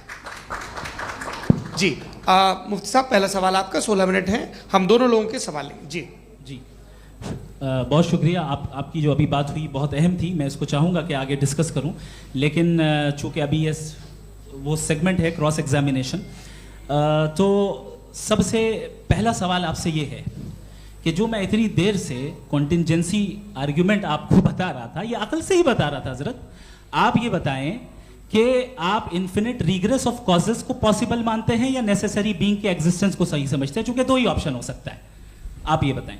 देखिए, आपको मैं ईमानदारी से बात करूं, एक तो मैं कॉन्टिजेंसी वर्ड ठीक से समझता नहीं, और इस वक्त भी जो आपने अंग्रेजी के अल्फाज इस्तेमाल किए वो ज़रा थोड़े से मुझे डिफ़िकल्ट और कॉम्प्लिकेटेड लगे, तो आप ज़रा सिंपल ज़बान में सवाल कर सकते हैं? बिल्कुल कर सकता हूँ जी। यूनिवर्स की हर चीज़ कॉन्टिंजेंट होने का मतलब ये है कि वो अपने एग्जिस्टेंस में किसी के ऊपर डिपेंडेड है। जो भी चीज़ डिपेंडेड होगी वो चीज़ इंडिपेंडेंट नहीं हो सकती, तो उसका कोई ना कोई कॉज होगा। तो अब आप क्या समझते हैं कि ये इन्फिनिट रिग्रेस है, यानी कॉज पर कॉज, कॉज पर कॉज, कॉज पर कॉज, और कभी कोई यानी ये एंडलेसली चलता रहा? क्योंकि अगर ऐसा होगा तो हम तो एग्जिस्टेंस में आते ही नहीं। लॉजिकली ये मुत्तफक अलैह चीज़ है, मुत्तफक अलैह अग्रीड अपॉन। ओके, इस पे हमने एग्री किया था कि मुश्किल शब्द आएगा तो अर्थ बताना पड़ेगा। तो इन्फिनिट रिग्रेस तो पॉसिबल नहीं है, तो कहीं ना कहीं आपको रुकना पड़ेगा ऐसे नेसेसरी बीइंग पर। नहीं, कोई जरूरत नहीं रुकने की। किसने कहा आप रुकना पड़ेगा? आप रुकते हैं खुदा पे, आप नहीं रुकते। आप कहते हैं वो हमेशा से, जब उस वक्त से जब वक्त नहीं था। आप कहाँ रुकते हैं कि अब हुआ था वो? आप नहीं कहते। हम क्यों नहीं मान सकते कि यूनिवर्स जो है और बल्कि मल्टीवर्सेस जो है वो हमेशा से हैं, वो बनती है, बिगड़ती है। एक हमारे यहाँ एक चीज़ है ब्लैक होल, वो समेट लेता है वापस, फिर ब्लास्ट होता है, फिर फैल जाता है। और इसमें हमारी तो खैर कोई औकात ही नहीं है इंसान की। एक छोटे से जर्रे पे हम 50-60 साल की उम्र रखते हैं, जो करोड़ों अरबों साल की कायनात है उसमें, और पैदा भी नहायत ही बेहुदा वजह से हुए थे। तो इसमें ये सोचना कि इसकी वजूहात और ये क्यों है, ये डिपेंडेंट है, ये हम देख रहे हैं, क्या मालूम। आप सोचिए कि ये जो फैल रही है कायनात, ये कहाँ फैल रही है, ये कहाँ जा रही है, और ये फैल क्यों रही है? अरे बना ली थी तुमने, रुको भैया, काफ़ी है। ये फैल क्यों रही है? ये और कौन सी कायनात जिसे मैं दूरबीन से देखता हूँ तो 2 बिलियन लाइट ईयर पे है, उससे मेरा कोई वास्ता ही नहीं है। 2 बिलियन ईयर यानी अगर मैं 80,000 माइल्स पर सेकेंड से चलूँ तो 20 करोड़ साल में वहाँ पहुँच जाऊँगा। इसकी ज़रूरत क्या थी? ये दुनिया, ये कायनात तो इंसान अशरफुल मखलूक़ात के लिए बनाई गई ना। तो ये सब ये टर्म समझ में नहीं आया, इसमें कोई ख़ास समझने वाली बात थी भी नहीं। ये जो अल्टीमेट कहा यह जाता है कि ये जो पूरी यूनिवर्स है, ये जो दुनिया है, ये इंसान के लिए बनाई गई। अच्छा, ये सब इंसान के लिए। क्यों साहब, सही है ना? बिल्कुल, लेकिन इसका ये मतलब नहीं कि किसी चीज के पीछे रीजन आपको नहीं पता तो रीजन नहीं है, इसे कहते हैं नहीं, मुझे नहीं पता, लेकिन मेरी जिम्मेदारी नहीं है। वो बिल्कुल सही कहा था उसने, बर्टन रसल ने। आपने उसे मजाक में टाल दिया कि भाई आप एक दावा कर रहे हैं, मैं क्यों कहूं कि ये गलत है दावा? आप प्रूफ कीजिए, मेरे पे जिम्मेदारी ही नहीं है, मैंने थोड़ी कहा है। आप प्रूफ कीजिए कि ये सही है। आप आर्ग्यूमेंट ऑफ कंटिंजेंसी का जवाब ही नहीं दे रहे हैं। पूछना चाहेंगे? आप सवाल पूछना चाहेंगे मुफ्ती साहब से? क्योंकि ये क्रॉस एग्जामिनेशन का दौर है। आप जैसे पहले बोल रहे थे फेथ को लेके कुछ, मैं ये पूछना चाहूँगा कि खुदा ने जो भी रेवलेशन किए हैं, एक मज़हब के लिए बहुत से मज़हबों में किए हैं, अलग अलग रेवलेशन है। कहीं कुछ एक बातें हैं, कॉन्ट्रडिक्शन भी है आपस में, कहीं कुछ आप कर सकते हैं, कहीं कुछ नहीं कर सकते। ऐसा नहीं है कि सबकी कोड ऑफ मॉरल एक है। तो ये किस्सा क्या है? अब आप ये देखिए कि मुझे कभी कभी लगता है कि जो फुटबॉल फाइनल होता है, लाखों लोग होते हैं, फिर वो टीवी कवर कर करोड़ों लोग, अगर उसमें खुदा की एक बूमिंग आवाज़ आ जाती, मैं गॉड हूँ, तो सारे लोग अभी सुन लेते और टीवी पे भी सुन लेते, किस्सा ख़त्म होता। ये इतनी राजदारी क्या है कि तुम सामने कुछ तो सबूत दे दो हमें सॉलिड। ये कह साहब ये यूनिवर्स कैसे बनी, इससे मसला क्या हल होगा? मैं पूछूंगा आपसे खुदा कैसे बना? क्यों नहीं पूछूंगा कैसे बना? बल्कि वो तो कायनात से कहीं ज़्यादा इंटेलिजेंट है, कायनात से कहीं ज़्यादा कॉम्प्लेक्स। जी वो हमेशा से है, आप कहेंगे मैं मान लूँगा। अच्छा, दोयम वो कादिर मुतलक, यानी कादिर मुतलक का मतलब ओमनीपोटेंट, वो जो चाहे कर सकता है। आपको नौकरी दिलवा सकता है, आपकी अच्छी जगह शादी करवा सकता है, आपके पड़ोसी का मुकदमा हरवा सकता है, आपको जिता सकता है, सब काम करता है। थोड़ा सा माइक क्लोज जी। वो इस दुनिया को चला कैसे रहा है? ये दुनिया कैसे चल रही है? आपको इस पर हैरत नहीं होती? या क़यामत के बाद कभी एक जस्टिस होगा, जब ये बच्चा मर चुका होगा, जिसकी धज्जियाँ उड़ गई बम से, इसको इंसाफ मिलेगा तब? अच्छा, अब जवाब दूं? हाँ जी, मैं इसीलिए आप की तरफ। सबसे पहले आपने रेवलेशन और स्क्रिप्चर्स की बात की, इस पे मैं बात कर सकता हूं, लेकिन आज नहीं करूंगा चूंकि वक्त कम है, कभी और इस पे डिस्कस करेंगे। मैं तैयार हूं उस पे भी बात करने के लिए। ये अभी से राउंड 2 की भूमिका तय हो रही है। Does God exist round 2? चूंकि आज गॉड के एग्जिस्टेंस पे बात है, तो मैं उसी के रिलेटेड जो है आपके सवालात को एंटरटेन भी करूंगा और मैं भी पूछूंगा। आपने कहा कि आपने साबित ही नहीं किया, जबकि आर्ग्यूमेंट ऑफ कॉन्टिंजेंसी बुनियादी आर्ग्यूमेंट है। आप मुझे कॉन्टिंजेंसी का मतलब बताइए, आपका मतलब क्या? कॉन्टिंजेंसी कॉन्टिंजेंसी का मतलब यह हुआ कि हर वो वजूद जो किसी भी चीज का पाबंद है, हर वो वजूद या हर वो चीज जो अपने एग्जिस्टेंस में किसी भी चीज के पाबंद है और उससे बाउंड है, उसको उसकी जरूरत है, उस पर डिपेंड करती है, तो जाहिर सी बात है कि उसका कोई ना कोई कॉज होता है। ये तो अक्ल की बात है। ये आप रीजनिंग की बात करते हैं, मैं वही कर रहा हूं। दूसरी चीज, आपने ये बात कही कि इतने बिलियन लाइट ईयर्स दूर है, उसका मेरा क्या लेना देना। फिर मेरे ख्याल से आपको ये नहीं कहना चाहिए I think therefore I am an atheist. आपको सोचना चाहिए, सिर्फ आप एक लिमिटेड दायरे में रहकर नहीं सोचें, बल्कि बाहर निकलकर सोचें। आपने तीसरा सवाल किया, आपने 2-3 सवाल एक साथ। ऐसी बातें ना कीजिए, कुछ लोगों को इतराज हो जाएगा आप पे कि आप कुछ भी सोचिए। ये इजाज़त आपको है नहीं, मुझे है।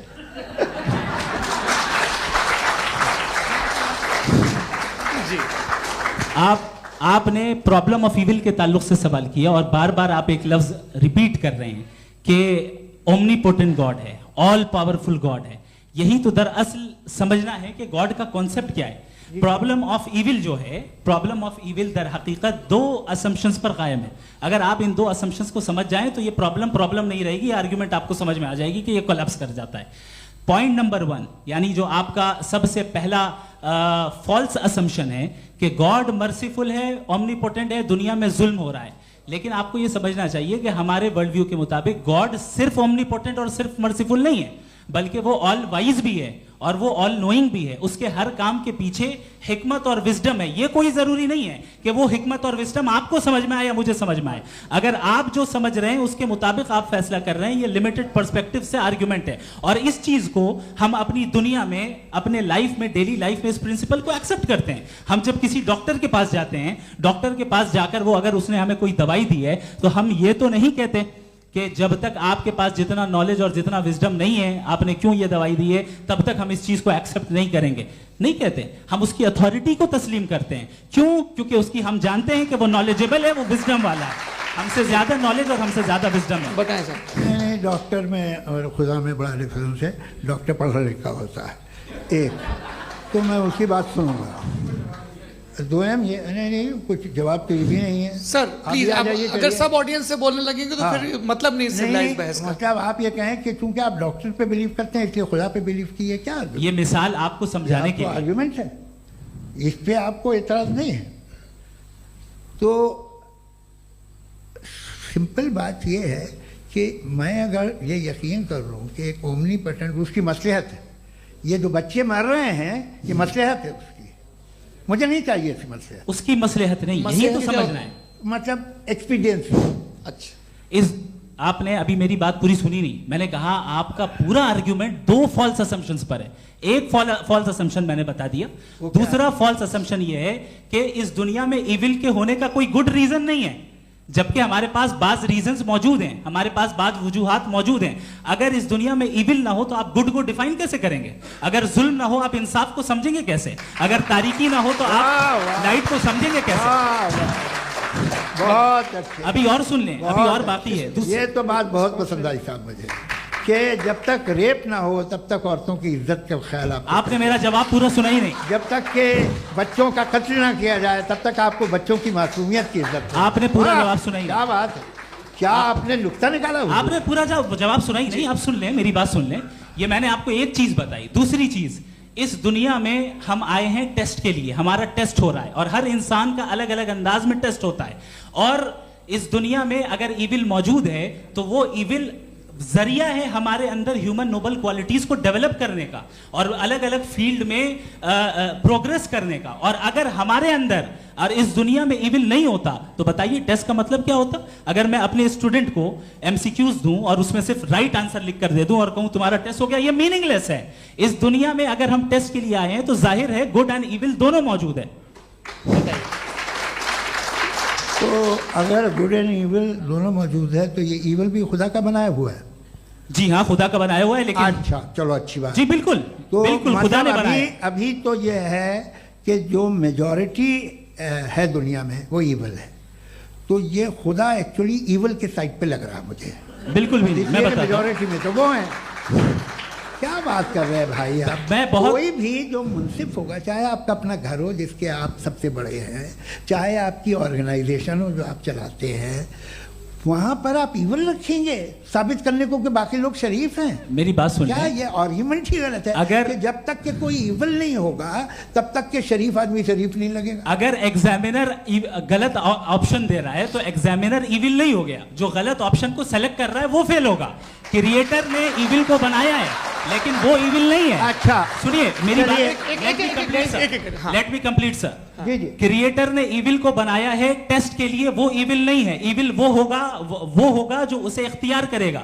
छुरी को बनाने वाला गलत नहीं होता है, छुरी का गलत इस्तेमाल करने वाला गलत होता है। रेप को कैसे गलत इस्तेमाल करते हैं? रेप इंसान के फ्री विल का नतीजा है। ये रेप कैसे गलत इस्तेमाल होता है? ये मुझे अब सुन लें, अब सुन लें। गलत इस्तेमाल होता है। हाँ, मैं बता रहा हूँ ना, कैसे गलत मैं बता रहा हूँ जी। कि जो इविल इस दुनिया में मौजूद है उसके कई सारे तरीके हैं। एक तरीका इंसान का अपना फ्री विल है। अब अगर कोई रेपिस्ट रेप कर रहा है तो इसका गॉड का कसूर नहीं है, वो अपने फ्री विल का गलत इस्तेमाल कर रहा है, उसको सजा मिलनी चाहिए। अच्छा। और उसी के लिए जहन्नम बनाई गई है। ये फ्री विल का भी बड़ा चक्कर। आप जब कोई बुरा काम करते हैं या कोई बुराई होती है तो ये कहा जाता है कि ये फ्री विल है। 7 billion free wills are moving on this planet. 7 billion free will. और एक आदमी अपनी फ्री विल से मुझे कत्ल कर दे तो मैं खुदा की मर्जी से मरा हूँ कि इसकी फ्री विल की वजह से?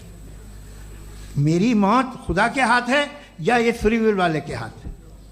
खुदा ने फ्री विल का निजाम बनाया है और उस निजाम का गलत इस्तेमाल करके कोई आपको मार रहा है, इस्तेमाल करके मेरा कत्ल कर देता है। अब मेरी मौत का जिम्मेदार कौन है? वो इंसान जिम्मेदार है। वो इंसान। जी। तो ये कहना कि और उसको सजा मिलेगी। तो अब आप आगे चलिए कि ये तय करना कि अल्लाह ही या खुदा, सॉरी अल्लाह ने, खुदा ही जिंदगी देता है, खुदा ही मौत देता है, ये गलत है। बिल्कुल गलत नहीं है। हाँ, नहीं, निजाम उसी ने बनाया फ्री विल का। निजाम मौत और हयात का उसी ने बनाया। You are contradicting yourself. अभी आपने कहा कि एक आदमी ने फ्री विल से आपको मार दिया, इसमें उसे फ्री विल दी गई थी, उसने गलत इस्तेमाल किया। 7 billion free wills are moving on this planet और आप चाह रहे हैं कि मैं सिर्फ खुदा का ध्यान करूं। ये 7 बिलियन फ्री विल्स को मुझे लुक आफ्टर करना पड़ेगा कि नहीं? ये तो तबाहियां कर रही हैं और तबाहियां ज़्यादा हो रही हैं। बिल्कुल। तो अगर आप बताएं अगर खुदा नहीं है फॉर एग्जाम्पल, तो आप इविल को कैसे डिसाइड करेंगे? यानी how can you define evil objectively without God? देखिए, दुनिया में 2 तरह के जानवर हैं। एक जो अकेले रहते हैं जंगल में और एक जो ग्रुप्स में रहते हैं। ग्रुप में जो भी रहेगा, चाहे वो आपका फाउंडेशन हो, चाहे कोई क्लब हो, चाहे कोई पॉलिटिकल पार्टी हो, चाहे कोई यूनिट हो, उसमें आपको इंटरैक्ट करने के रूल बनाने पड़ेंगे। यानी लोग तय करेंगे। लोग तय करेंगे। अगर लोगों ने यह तय किया कि किसी का रेप करना सही है, आप जस्टिफाई करेंगे? नहीं, आपका फाउंडेशन तो ये हो गया ना कि लोग ही विल डिसाइड करेंगे। नहीं। अरे दुनिया में ऐसे ग्रुप्स हैं जो रेप को जायज़ मानते हैं सर्टेन हालात में। मैं डिटेल में नहीं जानूंगा, आप भी जानते हैं। ये जो आईसिस वाले थे जिन्होंने क्या किया था, तो उन्होंने क्या किया उसका खुदा से कोई ताल्लुक नहीं है सर। मैंने सिंपल सवाल किया कि इविल को आप डिफाइन करते कैसे हैं? आइए वापस आइए जी। आप साथ में तभी रह सकते हैं जब कुछ आप ऐसे उसूल डेवलप करें जिसमें हर एक का बेसिक तहफ़्फ़ुज़, हर एक का बेसिक राइट हो और हर एक को कोई आराम मिले। यही तरीक़ा है किसी भी ऑर्गेनाइजेशन जिसमें एक से ज़्यादा लोग हैं और वो ऐसे चलती है ज़िंदगी। उसमें अगर आप गड़बड़ करेंगे तो तबाही होगी, नुकसान होगा, बर्बादियाँ आएंगी। और अगर उसमें आप घर ले लीजिए ना, एक हस्बैंड है, एक वाइफ है, बच्चे हैं, वालदा भी हैं, 2 बहनें भी हैं, एक भाई भी है। अब इसमें कोई निज़ाम आपको चाहिए साथ में रहने का, और एक दूसरे पे भरोसा रहे, एक दूसरे के बहीख्वाह हों, एक दूसरे की मदद करें, ऐसी जिंदगी। सर आपकी बात आ गई। आप ये कह रहे हैं कि लोग डिसाइड करेंगे क्या सही है क्या गलत है, यही है? मेजॉरिटी डिसाइड करेगी क्या सही है क्या गलत है? अरे भाई बिल्कुल। मेजॉरिटी अगर ये कहे कि नाजी जर्मनी के साथ जिस तरह मेजॉरिटी थी कि जेनोसाइड करना सही, आप जस्टिफाई करेंगे? उस वक्त आपका ये सवाल सिर्फ उसके बाद क्लोजिंग। हाँ, उस वक्त प्लेनेट पे जो लोग थे, उनमें कितने लोग हिटलर को सही समझते? अच्छा, प्लेनेट की मेजॉरिटी तय करेगी, सोसाइटी की नहीं। प्लेनेट की मेजॉरिटी गॉड के एग्जिस्टेंस को सही मानती है, आप क्यों नहीं मानते?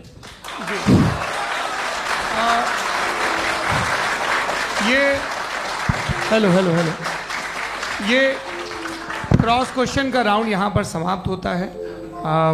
और ये बड़ा अच्छा है कि इस तरह से फ्रेगमेंट कर दिया गया है ताकि जो मरकरी ऊपर जा रहा है नीचे जवाब दे दूं जी।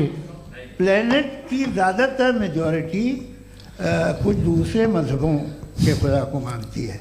आप उन्हें क्यों नहीं? आप तो मेजॉरिटी की बात कर रहे हैं। ये क्लोजिंग आप ये कह रहे हैं इविल और गुड को डिसाइड मेजॉरिटी करेगी। मेजॉरिटी जो कर दे वो सही हो जाएगा। क्लोजिंग इसको जैसा आप ही लोगों ने तय किया है उसी फॉर्मेट को फॉलो कर लेते हैं।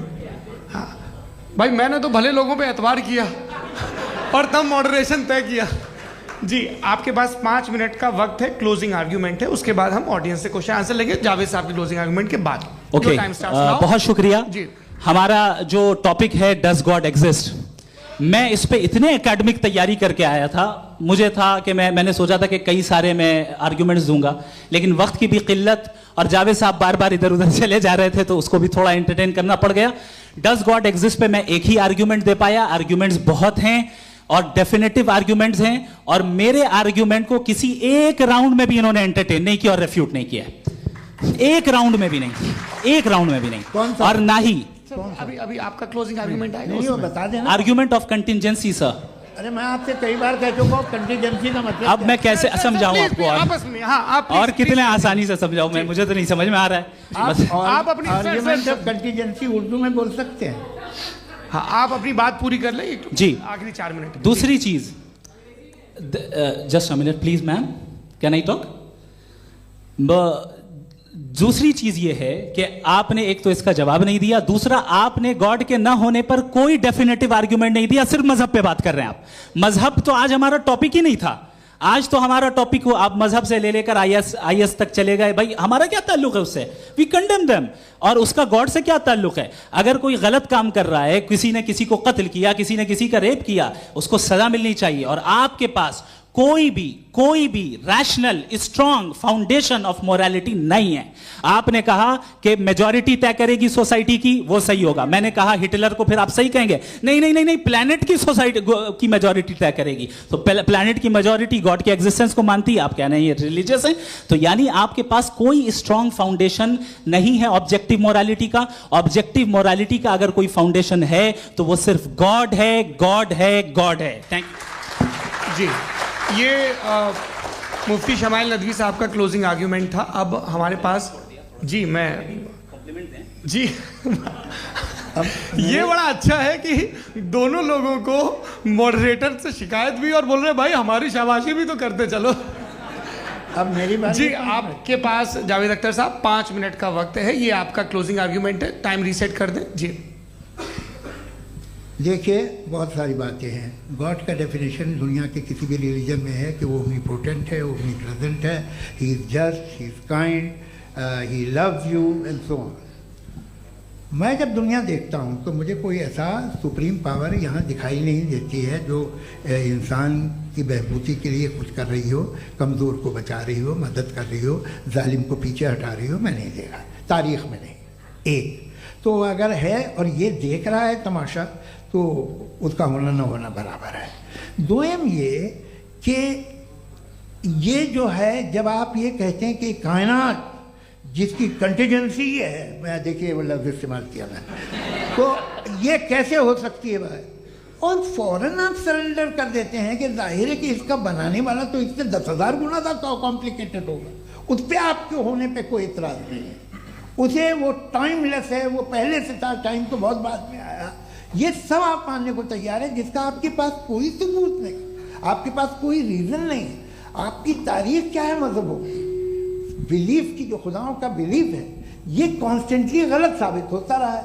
मतलब आप कहें कि अरिस्टोटल के ज़माने में तो सब जाहिल थे, वो भी इतने ही यकीन से खुदा पे यकीन रखते थे, जो अब नहीं रहा। ये भी नहीं रहेगा, आप लिख लीजिए। और इसके आसार आपको दुनिया में दिखाई देना शुरू हो चुके हैं। ये बहस क्या आज से 100 साल पहले इस तरह हो सकती थी? यहाँ तक तो आपको हम ले आए हैं। तो सर अरे इनको मदद की ज़रूरत नहीं भाई, ये सेल्फ सफिशिएंट आदमी है, आप क्यों इनकी मदद कर रहे हैं? Sir please. तो ये जो है तमाम बातें अपनी जगह हैं। ये एक पैकेज है। आप अकेले, कोई आदमी ऐसा नहीं जो सिर्फ गॉड को मानता हो, उसके साथ बहुत पैराफर्नेलिया आता है, अलग अलग पैराफर्नेलियाज आते हैं। They are only, they have always created chaos in the society. मैं तो आपको सीधा ऑफर देता हूँ कि दुनिया में 10 इम्पॉर्टेंट बिलीव्स हैं। आप 1 मानते हैं, 9 नहीं मानते, 9 में आप एथियस्ट हैं, 9 को आप बिल्कुल रीजनेबली मेरी तरह देखते हैं। तो 90 मजहबी आदमी भी 90% एथियस्ट है, वो दूसरे खुदा नहीं मानता, एक खुदा मानता है अपना वाला, बाकियों को कहता है गलत है। अगर आप मानना ही बंद कर दें तो आपका 10% चांस है कि आप सही हैं और 90% चांस है कि आप गलत हैं। मेरा मशवरा आप मानना छोड़ दिए तो 50% चांस होगा कि आप सही हैं और 50% चांस होगा, 40% आप गेन करेंगे बाय बिकमिंग एन एथीस्ट।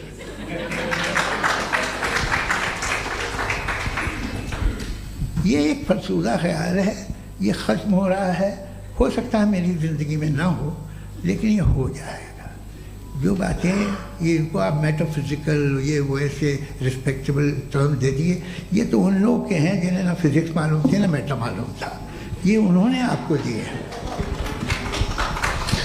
जी बहुत शुक्रिया आप दोनों लोगों का। और अब इस बातचीत का आखिरी राउंड शुरू होगा, डज गॉड एग्जिस्ट की ये बहस मुफ्ती शमाइल नदवी और जावेद अख्तर साहब के बीच। आप लोग अपने अपने हाथ ऊपर करेंगे, मैं यहाँ से तय करूँगा। और माइक हमारे पास है क्या? एक ही माइक है ऑडियंस के लिए? 2 माइक है, एक इस तरफ एक इस तरफ, ठीक है। तो जी सबसे पहले हमारी सहयोगी हैं मारिया शकील जी, पूछिए सवाल। थोड़ा सा रुकेंगे ताकि कैमरे का फ्रेम आप पर आ जाए, आपकी तो प्रैक्टिस है टीवी की। जी नदवी साहब, मैं खुदा को मानती हूँ, पहले मैं इसी प्रमाइस से शुरू कर रही हूँ और ये बता रही हूँ आपको, मैं मानती हूँ। लेकिन कुछ सवाल हैं जो जावेद साहब ने उठाया, उसका जवाब आपको देना चाहिए।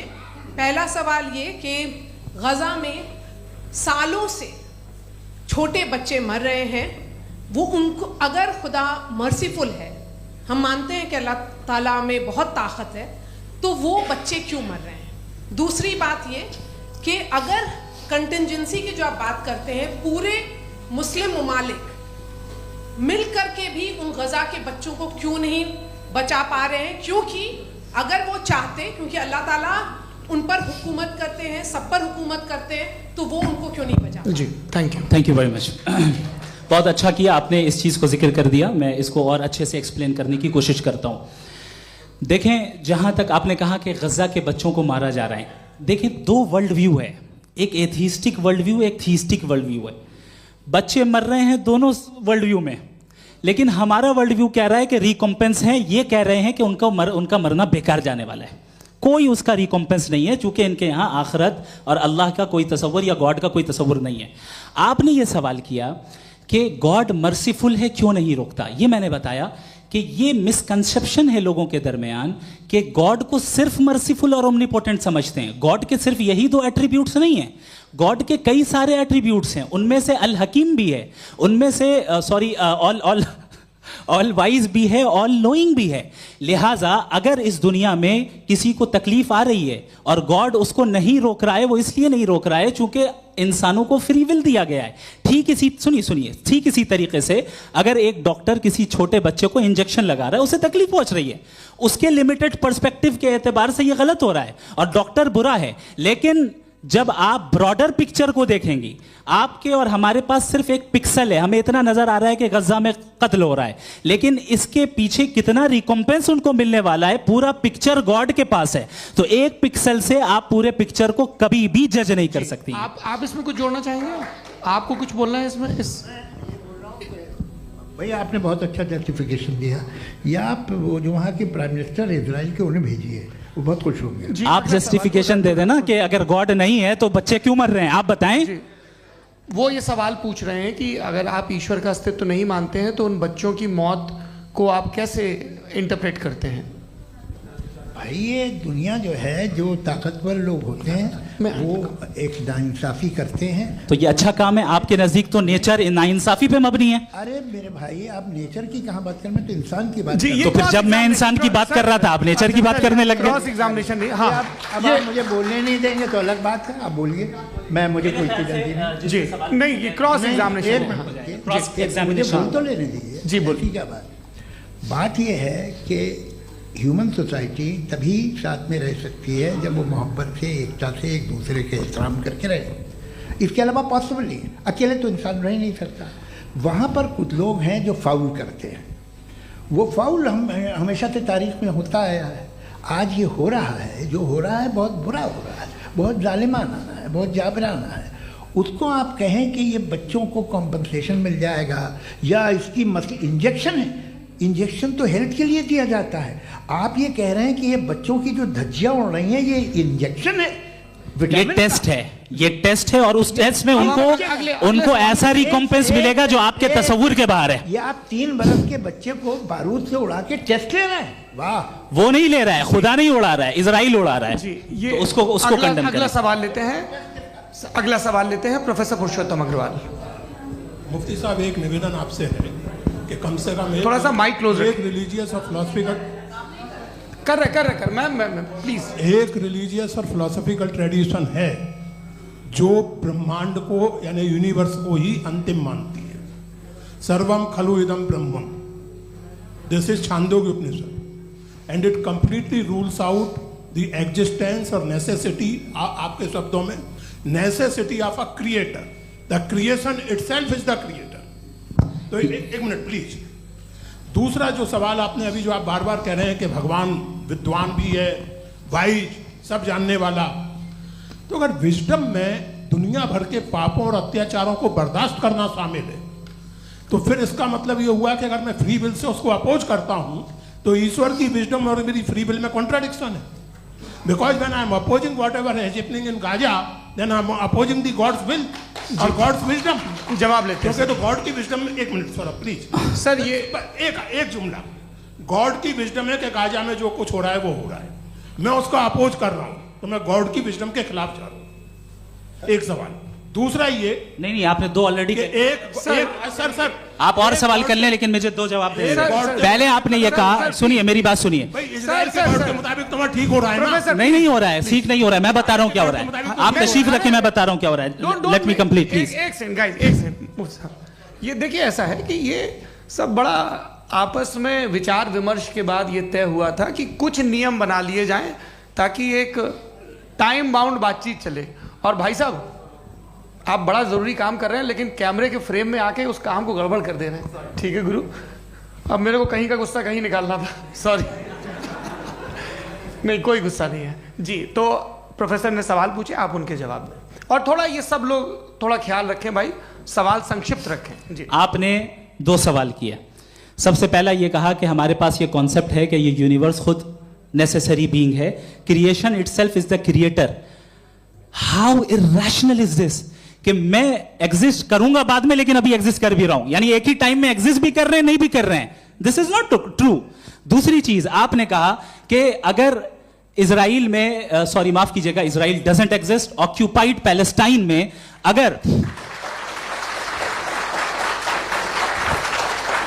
अगर ऑक्यूपाइड पैलेस्टाइन में बच्चों को मारा जा रहा है फ्री विल की वजह से और गॉड नहीं रोक रहा, ये कॉन्ट्रडिक्शन है। ये बताइए कि एक एग्जाम में एक बच्चा गलत आंसर लिख रहा है, सुनिए, एग्जामिनर चाहे तो रोक सकता है, क्यों नहीं रोक रहा है? ये कॉन्ट्रडिक्शन है, ये कॉन्ट्रडिक्शन नहीं है।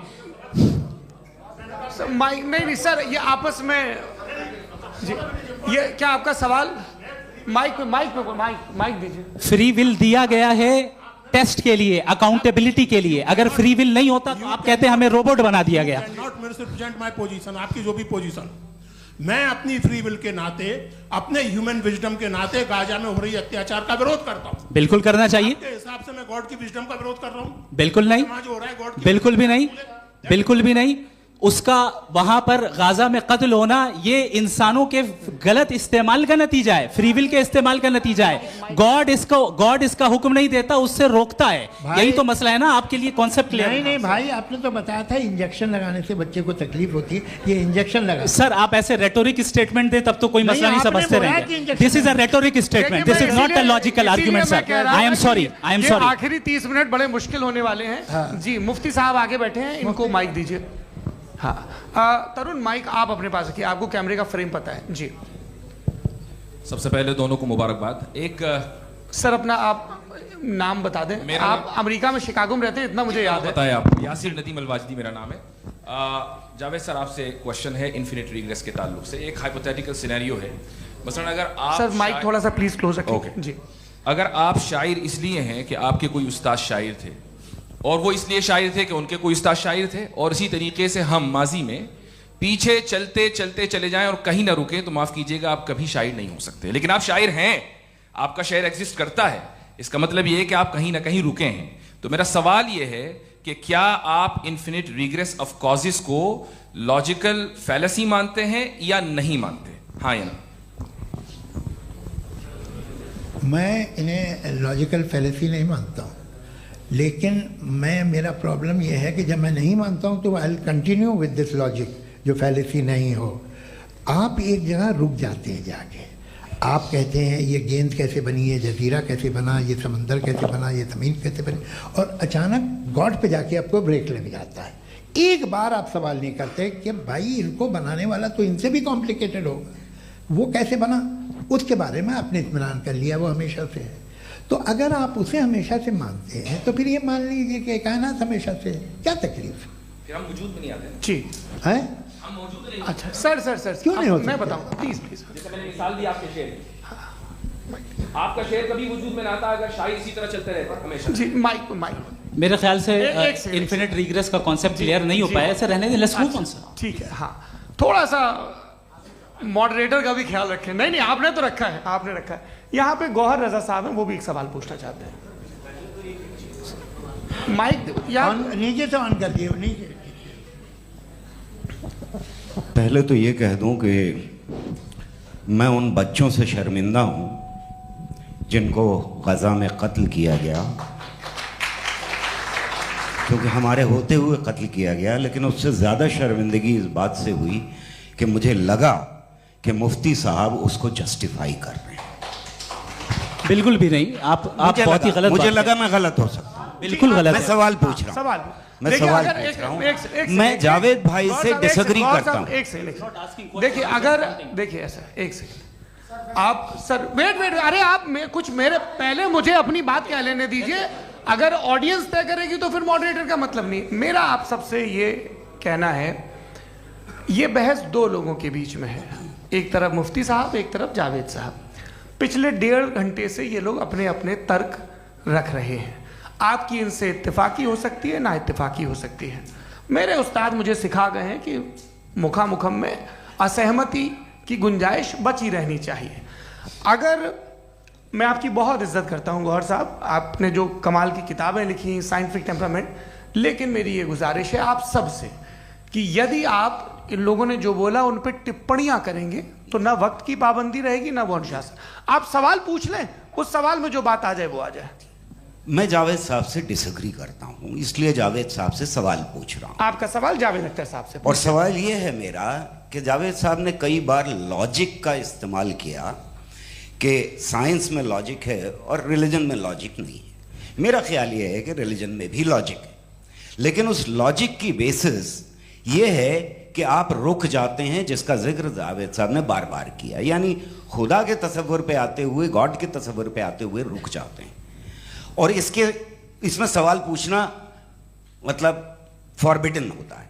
सवाल यह है कि क्या जावेद साहब इससे एग्री करते हैं कि साइंस की लॉजिक अलग है और रिलीजन की लॉजिक अलग है?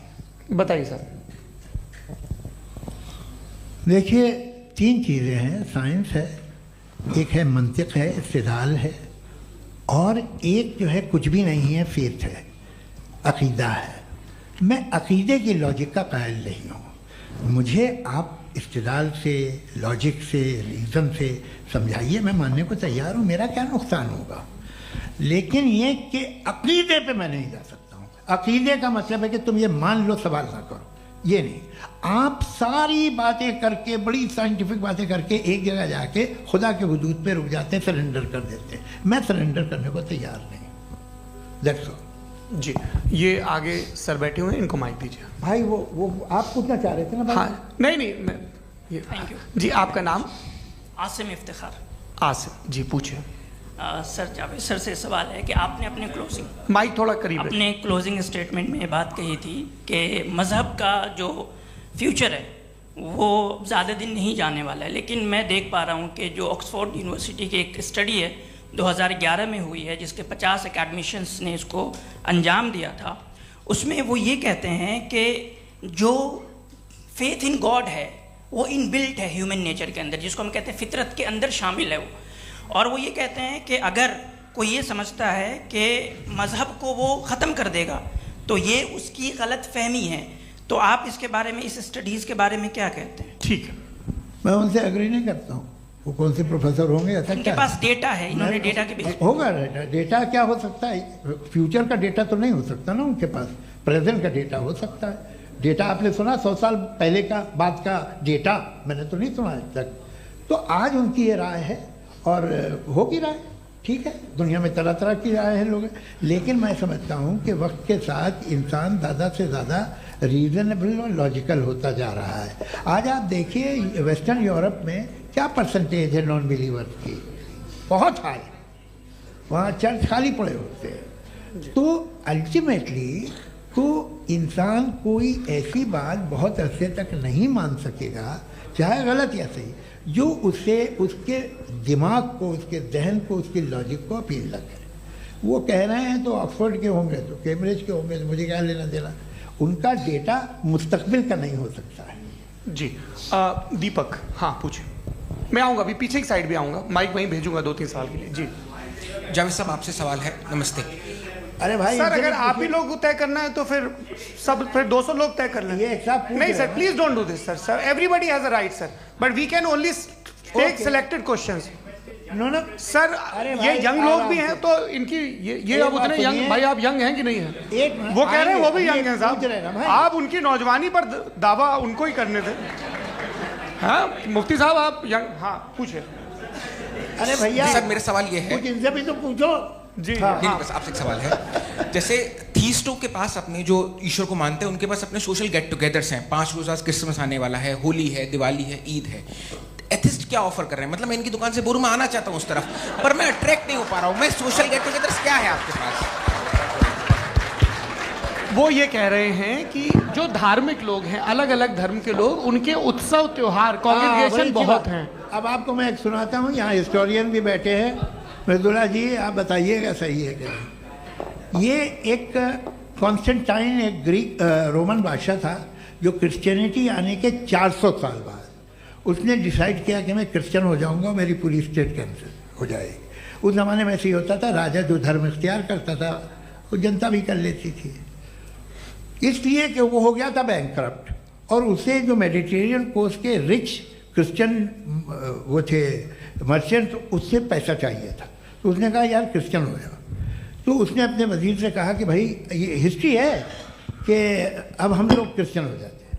पहले सर हो जाएंगे, कोई प्रॉब्लम नहीं है, लेकिन एक प्रॉब्लम ये है कि 17 दिसंबर से 25 दिसंबर तक जो पेगन फेस्टिवल होता, जो पेगन्स थे वो लोग, जो फेस्टिवल होता है वो बंद हो जाएगा, इसलिए कि हम क्रिश्चियन हो गए तो होगा नहीं। तो वो बच्चों को बहुत बुरा लगेगा, पब्लिक को बहुत इन्जॉय करते हैं, खासतौर से 25 को मेन डे। तो उसने कहा हाँ ये तो सही कह रहे हो, ये जीसस क्राइस्ट की पैदाइश कब थी? पहले साहब वो अप्रैल में थी। नहीं, कट करो, वो 25 दिसंबर को है। यह हकीकत है जी। और 400 साल बाद क्रिश्चियनिटी के अप्रैल से दिसंबर ले आए, और इसलिए कि यहाँ पेगन फेस्टिवल होता था। अब मनाते हैं आप आराम से। ये जो सारे फेस्टिवल हैं ये रिलीजन से, हर एक को एक इंटरटेनमेंट डिपार्टमेंट चाहिए होता है अपनी कंपनी चलाने के लिए। तो ये रिलीजन ने, ये सेकुलर त्यौहार थे जिन्हें रिलीजन्स ने ले लिया है। ये मौसम के थे, फसलों के थे, किसानों के थे, उसको आपने लेके रिलीजियस रंग दे दिया।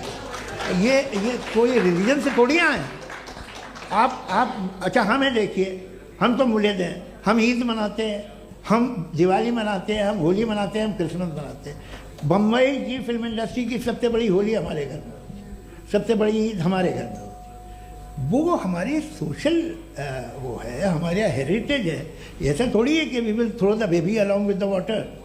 ये तो अच्छी चीज़ है, इन्हें रखो, जो बेकार है फेंक दो। जी हाँ, हेलो जी, मेरा सवाल नादवी जी से है। जैसा कि आपने बोला कि गॉड टाइम के भी परे हैं, और गॉड इतनी कॉम्प्लेक्स चीज़ है कि उसे ह्यूमन माइंड समझ नहीं सकता, और गॉड ने अर्थ पे फ्री विल भी दे दी है। तो आप अपना वक्त ज़ाया क्यों कर रहे हैं गॉड के बारे में बात करके? अपन को तो बात करनी चाहिए कि सोसाइटी को बेहतर कैसे करें। जी, मैं गॉड वही बताता है सोसाइटी को कैसे बेहतर करें। अभी मैं आपका जवाब देता हूँ। आपने कहा कि टाइम पे वो एग्जिस्ट नहीं करता, नहीं, मेरा सवाल ये है कि जैसा आपने बोला कि गॉड बहुत ही कॉम्प्लेक्स चीज है। मैंने कहा ही नहीं कि कॉम्प्लेक्स है, तो आपके अल्फाज हैं। कॉम्प्लेक्स का लफ्ज गॉड के लिए सुइटेबल नहीं है। क्यों? क्योंकि कॉम्प्लेक्स वो चीजें होती हैं जो ऑब्जेक्ट हो। God is not an object जिसको आप इंस्ट्रूमेंट के जरिए लेबोरेटरी में जाके टेस्ट करें, oh it's very complex. No, वो कोई कार का इंजन नहीं है। वो फिलोसॉफिकली नेसेसरी बीइंग ऐसी बीइंग है जो सिंपल बीइंग है। हाँ, आप उसको मुकम्मल तौर पे उसकी तमाम हिकमतों को जान ले और हर चीज को जान ले, ये पॉसिबल नहीं है, क्योंकि वो ऑल वाइज है, आप ऑल वाइज नहीं है, और वो खुदा है, वो आपको सारी चीजें बता दे, ये जरूरी नहीं। मेरा सवाल ये नहीं था, मेरा सवाल ये था कि जब गॉड इतना परे है इस दुनिया से कि उसने अर्थ पे फ्री विल भी दी है, हम सब ह्यूमंस की फ्री विल है, और जो सोसाइटी में हो रहा है वो अपन लोग डिसाइड करेंगे, तो अपन लोग डिसाइड नहीं करेंगे ना, अपन लोग डिसाइड नहीं करेंगे। गॉड जो है, गॉड ने वो उसकी जात, उसकी एग्जिस्टेंस टाइम एंड स्पेस से परे है, लेकिन वो हमारा टेस्ट ले रहा है और उसी गॉड ने हमें बताया कि तुम्हें क्या करना है क्या नहीं करना है, तो जाहिर है उस गॉड की बात सुनेंगे ना हम। जी, वो पीछे एक चश्मा लगाए जो मैम खड़ी हैं, उनको दीजिए। हाँ, आप जी जी बिल्कुल आएंगे। देखिए मैं कोशिश कर रहा हूँ सब तरफ जाने की। हाँ, उनको दीजिए माइक। जी, हेलो सर, मैं ओमनी प्रेजेंट नहीं हूँ, टाइम पाबंद हूँ और जहां तक कोशिश कर सकता हूँ करूंगा। जी, अपना नाम बताइए। मेरा नाम उर्सुला है, मैं दिल्ली यूनिवर्सिटी की एक स्टूडेंट हूँ और मैं स्टूडेंट फेडरेशन ऑफ इंडिया से हूँ। मेरा सवाल मुफ्ती जी से है कि इस हॉल के इस कमरे में बैठ के हम लोग रेप की मोरालिटी के बारे में फिलोसफिकली बात तो कर सकते हैं, बट असलियत ये है कि रोज़मर्रा की ज़िंदगी में औरतें रेप के थ्रू गुजरती हैं, और हम लोग सिर्फ नंबर्स पे इस तरह नहीं देख सकते, क्योंकि कितनी औरतें हैं इन कंट्रीज़ में जहाँ पे आप बता रहे हैं कि केसेस कम हैं, जिनका एक्सेस है कि वो जाके केस फाइल कर सकें। कितनी औरतें हैं जो जिनको काम करने की आज़ादी है उन कंट्रीज़ में। यूरोप में ये आज़ादी आ गई, यूरोप में ये रूल्स आ गए, तो हम आज उसके बारे में बात कर पा रहे हैं। जी, जवाब। आपने ये कहा कि कमरे में बंद होकर हम लोग इस पर फिलोसफिकली बात कर सकते हैं, लेकिन हकीकत में क्या हो रहा है, वो ग्राउंड लेवल पे क्या हो रहा है जो बहुत गलत हो रहा है, और वो सफ़र कर रही हैं। आई एग्री, बहुत गलत हो रहा है, और जो गलत हो रहा है उसको हमें रोकना है। और क्यों रोकना है, वो गलत क्यों है, हमारे पास इसका ऑब्जेक्टिव फाउंडेशन है, इनके पास उसका ऑब्जेक्टिव फाउंडेशन नहीं है। मैं ये कहना चाह रहा हूं कि जहां पे भी जुल्म हो रहा है, जहां पे भी औरत पे जुल्म हो रहा है, या उसकी इज्जत लूटी जा रही है, या उसे तकलीफ पहुंचाई जा रही है, और सिर्फ औरत नहीं, किसी इंसान के ऊपर भी जुल्म हो रहा है, तो उसके खिलाफ खड़ा होना, ये मॉरलिटी हमारे पास गॉड के पास से आई है। वरना जावेद साहब तो कह रहे हैं कि जो है मेजॉरिटी डिसाइड करेगी, तो मेजॉरिटी तो कभी भी बदल सकती है। क्या आप ये थोड़ी सी आपको गलतफहमी है। मैं अगर मेरे जुमले से ये मदनत निकला या मैंने कहा, तो ये जुमला मैं वापस लेता हूँ। ये मेरा मतलब ही नहीं था कि मेजॉरिटी डिसाइड करेंगे। मेजॉरिटी डिसाइड करे तो दुनिया में बड़ी, वैसे आपने कहा था ये जुमला, अच्छा हो सकता है, मैं मान रहा हूँ, बाद में रिकैप कर लेंगे। अरे एक सेकंड, मैं अपनी एक्सप्लेनेशन देता हूँ। मुनासिब बात यह है कि हम सब के सब दिल में जानते हैं कि क्या अच्छा है क्या बुरा है, हमें पता है अच्छी तरह से। जो लोग बुरे काम करते हैं उन्हें भी मालूम अच्छा क्या है। यही तो सवाल था हजरत कि फिर ये मोरालिटी आई कहाँ से? Cross examination. हाँ जी, हाँ। मोरालिटी साथ रहने की डिजायर से आई, यानी साथ रहकर जो कुछ कह दे, जो कुछ कर दे, वो हो जाएगा। नहीं नहीं, तो आप कायदे से रही कर सकते हैं जब तक लोगों में मोरालिटी हो, वरना क्यास हो जाएगा। ये आपको कैसे पता? जी, हमने देखा ना, जहाँ मोरालिटी का क्यास हो गया, हम देखते हैं। कहाँ पे देखते भाई? दुनिया में। आप जो कह रहे हैं, आप कहीं पे अगर गलत हो रहा है तो उसको आप गलत देखिए। आप एपिस्टेमोलॉजी की बात कर रहे हैं, मैं ऑन्टोलॉजी की बात कर रहा हूं। मैं इस बहस के बाद आप दोनों लोगों को चाय पे होस्ट करूंगा, वहां पे क्रॉस एग्जामिनेशन कर लीजिएगा। अभी ऑडियंस का हक मार रहे हैं आप लोग भाई, सर जस्ट लोग हैं आप लोग। और ये भाई ये हाँ, उधर आएंगे, जी सर आएंगे। अच्छा सर, मेरा नाम लईकुर रहमान है और मैं अलीगढ़ मुस्लिम यूनिवर्सिटी का स्टूडेंट हूँ, और जहाँ तक मुझे पता है कि sir you are also product of Aligarh Muslim University. मैं भी उसी चमन का बुलबुल। हाँ सर, तो बहुत खुशी हुई मुझे जान करके कि मैं आपसे मिलूंगा। सवाल सर, मेरा सवाल यह है, सर सैयद अली रहमा का नज़रिया यह था कि खुदा के वजूद को अक़ल के दायरे में रह कर के तलाश करना, न कि पूरी तौर से उसका इनकार कर देना। Sir, how will you define it? नहीं, तो ये तो आप इन्हें बताइए। ये सवाल आपसे खुदा का वजूद साबित कर रहे हैं। नहीं तो सर, आपने इनकार कर रखा है, इस वजह से मेरा क्वेश्चन। उन्होंने यही सर से एक सेकंड, सर सैयद ने यही कहा ना कि अक्ल से आप खुदा के वजूद को साबित नहीं कर सकते, यही कहा ना भाई। वो उन्होंने कहा कर सकते हैं और वो कर दिया गया आज। वो फोन दो। तलाश करना या साबित करना अक्ल से अक्ल से नहीं हो सकता। सर, अरे सवाल तो सुन लीजिए जी। अक्ल से नहीं हो सकता है, यही कहा ना आपने। अक्ल से हो सकता है। अरे वो यही कह रहे हैं भाई, आप बता रहे हो सकता है, वो तो कुछ और। आप अगर सर देखो नौजवान फोन ले लो, वो इतनी कमाल की यूनिवर्सिटी है। अरे भाई दे दो उन्हें जरा, एक मिनट दे दो भाई, मेरी बात सुनो, माइक पे बोलो ताकि जो लाखों लोग देख रहे हैं। माइक दे दो ना। अरे देंगे ना माइक, तुम ठहरो तो। हाँ सर, मेरा सवाल ये था कि सर सैयद अलैहि रहमा का एक नज़रिया था अपना कि खुदा का जो वजूद है उसको अक़ल के दायरे में रह करके तलाश करना है, न कि पूरे तौर से इनकार कर देना है। ये उनका कॉन्सेप्ट था। लेकिन मेरा सवाल ये है कि आप इसको कैसे डिफाइन करते हैं, एक्सप्लेन कैसे करेंगे, मैं आपसे जानना चाहता हूँ, क्योंकि you are the product of Aligarh Muslim University. मुझे अक़ल के दायरे में रख के मैंने बहुत तलाश की, मुझे मिला नहीं। हाँ ये इधर वो चश्मा लगाए जो, हाँ उनको दे दीजिए। जी जी फटाफट पूछिए, बस 5 मिनट है, 5 मिनट में खत्म हो रहा है। हाँ अस्सलाम वालेकुम मुफ्ती साहब। एंड मेरा सवाल जावेद अख्तर साहब से। क्या नाम है आपका? अरे भैया सब मुझे पूछ रहे हो। फैज पूछिए फैज साहब। तो मेरा सवाल ये है कि अभी जो एथियस्ट है वो problem of evil argument use कर रहे हैं अगेंस्ट मुस्लिम्स, राइट? कि इस दुनिया में इतना सारा ईविल है और अगेंस्ट मुस्लिम तो यहाँ अगेंस्ट थियस्ट। हाँ थोड़ा सा करेक्ट कर लीजिए भाई, पूरी मशक्कत ही इसी बात की थी कि किसी एक मजहब पे बात ना टिके। जी, तो बेसिकली ये आर्गुमेंट ऐसा है कि इस दुनिया में इतना ज़्यादा ईवल एग्जिस्ट करता है और अगर एक ऑल गुड गॉड है तो वो रोकता क्यों नहीं है? लेकिन इस सवाल में एक हिडन अजम्पशन ये है कि इस दुनिया में ईवल एग्जिस्ट करता है। अब एथियस्ट ये कैसे ऑन्टोलॉजिकली प्रूव कर सकते हैं कि इस दुनिया में ईवल एग्जिस्ट करता है? मैं आपको बताता हूँ, थोड़ा सा समझा। नहीं सर, हम लोग इनको सुनिए। नहीं please don't do that. I want to explain ontologically. नहीं हम समझ गए सर, इनको अब जवाब देने दीजिए। अच्छा सवाल पूछ लो। मैं अभी तक क्या था वो मैं थोड़ा सा ऐड ऑन कर लेता हूँ। तुम गुरु, तो हम जब इसका राउंड 13 करेंगे ना तब तुमको स्टेज पे बिठाएंगे। जी तो हाँ जल्दी से। तो देखिए एथियज्म के हिसाब से सब कुछ रैंडमली बन गया है, सब कुछ एटम्स और मॉलिक्यूल्स है। एक पत्थर में और मुझ में सिर्फ इतना फर्क है कि हम लोग एटम्स और मॉलिक्यूल्स का अलग अलग रीअरेंजमेंट है। अब एक पत्थर को कोई इंसान तलवार से 2 टुकड़ों में काट दे या मुझे, according to atheism it is same. There is no evil and good according to atheism. जी अच्छा, फैज साहब का सवाल ये है कि हाँ कोशिश भी करते तो इससे गलत सवाल नहीं कर पाते। एक लाइफ फॉर्म है और लाइफ फॉर्म में फीलिंग्स हैं, मतलब लाइफ फॉर्म सुनता है, देखता है, टेस्ट कर सकता है, फील कर सकता है। तो उसकी जो ये जो क्वालिटी इस बबल में आ गई हैं तो वो जानवर में भी है, इंसान में भी है। तो जाहिर है कि उसे कोई तकलीफ पहुंचेगी, तो चूंकि उसके पास वो सेंसिटिविटी है तो मैं करेगा। पत्थर में वो सेंसिटिविटी नहीं है। तो ये क्या सवाल हुआ कि अगर पत्थर को काटा तो पत्थर को तकलीफ नहीं होती, तो आपको काटे तो आपको क्यों तकलीफ हो? बैठ जाइए। जी हाँ अगला सवाल।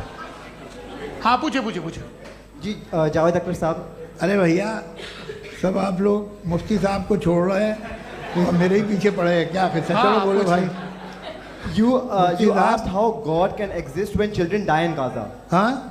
You asked how God can exist when children die in Gaza, and you also mentioned the rise of atheism in Europe. But the same events also are leading many atheists and non-believers to turn towards faith. How do you interpret this contradiction, where suffering pushes some away from God, yet brings others closer to belief? आपको एक बात बताऊं, दुनिया perfect तो कहीं भी नहीं है, हर जगह कुछ खामियां हैं। बेटा एक मिनट, मैं आप ही को कहेंगे, देखो वो तो कुछ खामियां, कमज़ोरियां, खराबियां सब जगह है। लेकिन अगर देखोगे ईमानदारी से कि दुनिया सबसे ज़्यादा महज़ब कहाँ है, एक आम शहरी को कहाँ हुकूक हासिल हैं, वो बोल सकता है, अपनी मर्ज़ी से काम कर सकता है, अपनी मर्ज़ी से राय दे सकता है, हुकूमत के ख़िलाफ़ बोल सकता है, बरसरे इक़्तिदार लोगों के बारे में बोल सकता है, सरमायादारों के ख़िलाफ़ बोल सकता है। तो आपको ये स्कैंडिनेवियन कंट्रीज़ में मिलेगा, वेस्टर्न यूरोप में मिलेगा। मैं नहीं कह रहा वो परफेक्ट है, बिल्कुल नहीं, वहाँ बहुत ख़राबियाँ भी हैं, परफेक्ट तो कोई। लेकिन जिन जिन मुल्कों में, लैटिन अमेरिका देखो, गल्फ़ देखो, वहाँ पर आपको ये ज़रूर है कि रेप नहीं होते होंगे। रेप की ज़रूरत क्या है भाई? उसको तो ख़रीद लो, घर में रखो, सड़क पर रेप करने की क्या ज़रूरत है? मगर सुनिए, मगर हकीकत ये है कि वहाँ शख्सी आज़ादी राय देने की, बोलने की नहीं है। जी, ये एक आखिरी सवाल मुफ्ती साहब से। हाँ मैम, इनको माइक दीजिए। शुक्रिया। मेरा नाम मनीषा है, मैं हरियाणा से आई हूँ। मैं मुफ्ती साहब से एक बात पूछना चाहती हूँ। आप बार बार जावेद साहब को कॉन्ट्राडिक्ट तो कर रहे हैं कि आपने ये कहा, लेकिन आप भी अजम्पशंस के बेसिस पे बात कर रहे हैं। आपने खुदा के होने का कौन सा प्रूफ पेश किया है, खुदा की एग्जिस्टेंस का? अब इस सवाल को अलग रहने दीजिए, कौन एथीस्ट है कौन नहीं है। और दूसरी बात जो आपने एक छोटी सी कही थी कि ये फ्री विल का इस्तेमाल करता है इंसान अपनी, लेकिन इस फ्री विल का इस्तेमाल में मतलब खुदा ने ये दे दी सबको ये इजाज़त कि वो कितना घिनौनापन और कितने ज़्यादा ख़राब से ख़राब तरीके इस्तेमाल कर सकता है। जवाब सुनते जी। आप फ्री विल को मानती है ना, या अब कहती है कि फ्री विल नहीं है ना? मानती है ना? तो अब आपके पास इसका कोई एक्सप्लेनेशन नहीं है कि अगर एक इंसान उस फ्री विल का इस्तेमाल करके गलत काम कर रहा है और बच के अच्छी ज़िंदगी गुजार के निकल जा रहा है, उसका कोई रिकम्पेंस नहीं है। हमारे वर्ल्ड व्यू में जो इंसान गलत काम कर रहा है उसको भी रिकम्पेंस यानी उसका बुरा बदला मिलना है, और जो सही काम कर रहा है उसको सही बदला मिलना है। लिहाजा जो फ्री विल है वो इस तरीके से है कि एक लिमिटेड टाइम तक खुदा ने मोहलत दी है। ऐसा नहीं कि छूट दे दी, जो करना है करते रहो हमेशा। वक्त आएगा जब एग्जाम का टाइम खत्म होगा तब रिजल्ट आएगा। दौराने एग्जाम जबरदस्ती आपको नहीं बताया जाएगा। अरे भाई एक सेकंड जी, एक सवाल मुफ्ती साहब से मेरा मुफ्ती साहब से जी, हाँ मैम रुक जाइए। आपसे फोन आप इसके बाद आपसे यही रहेंगे वो। हाँ बोलिए। मैं मुफ्ती साहब एक ही सवाल करता हूँ कि अगर जो हो रहा है फ्री विल से हो रहा है और एक दिन बरोज़ क़यामत इंसाफ होगा मैशर में वगैरह वगैरह, तो दुआ क्यों मांगते हैं लोग? दुआ मांगते हैं इसके मतलब है अभी भी उसने ये डिपार्टमेंट रखा है कि मैं रोज़मर्रा की ज़िंदगी में बिल्कुल बिल्कुल ही कैन। तो तुम कैन हो, तुम मुझे नौकरी दिला देते हो, मेरे बेटे को ग्रीन कार्ड दिला देते हो, और 45,000 बच्चे मरते हो उन्हें रोकते नहीं हो। नहीं तो क्या आप ये कह रहे हैं कि इस दुनिया में जालिमों को कभी पकड़ ही नहीं होती है? अरे जो भी पकड़ होगी वो बच्चे रोते हैं। बिल्कुल, देखिए मैंने अपने ओपनिंग स्टेटमेंट में यही कहा था कि जनाब जावेद साहब सिर्फ इमोशनल आर्गुमेंट देंगे। This is an emotional argument. ये छोटे मोटे इसके पीछे का रीजन मैंने बताया क्या है, इसके पीछे का विजडम क्या है मैंने बताया। मंच से आप लोगों को सज्जनों इसलिए कह रहा हूं ताकि थोड़ा सा आपके कॉन्शियंस पे जोर रहे कि आपको ऑर्डर बचा के रखना है। वक्त तय हुआ था, ये वक्त पूरा हुआ, आपने इतने धैर्यपूर्वक सुना, मैं आप सबका बहुत बहुत शुक्रगुजार हूं। यदि इन दोनों विद्वानों की इच्छा होगी तो कभी हम इस बातचीत का राउंड 2 राउंड 3, यही तो देखिए खूबी है इंसान की कि बहस मुबाहसे में वो पड़ा रहता है। आप लोगों ने बड़े धैर्य का परिचय दिया, बहुत बहुत शुक्रिया। इसी के साथ ये बातचीत यहाँ पे समाप्त होती है। आप लोग को मैं एक बात बता दूं, ये सारी बहस हो गई, अब मुफ्ती साहब और बड़े मुफ्ती साहब इन साथ के साथ मैं खाना खाने वाला हूँ। अच्छा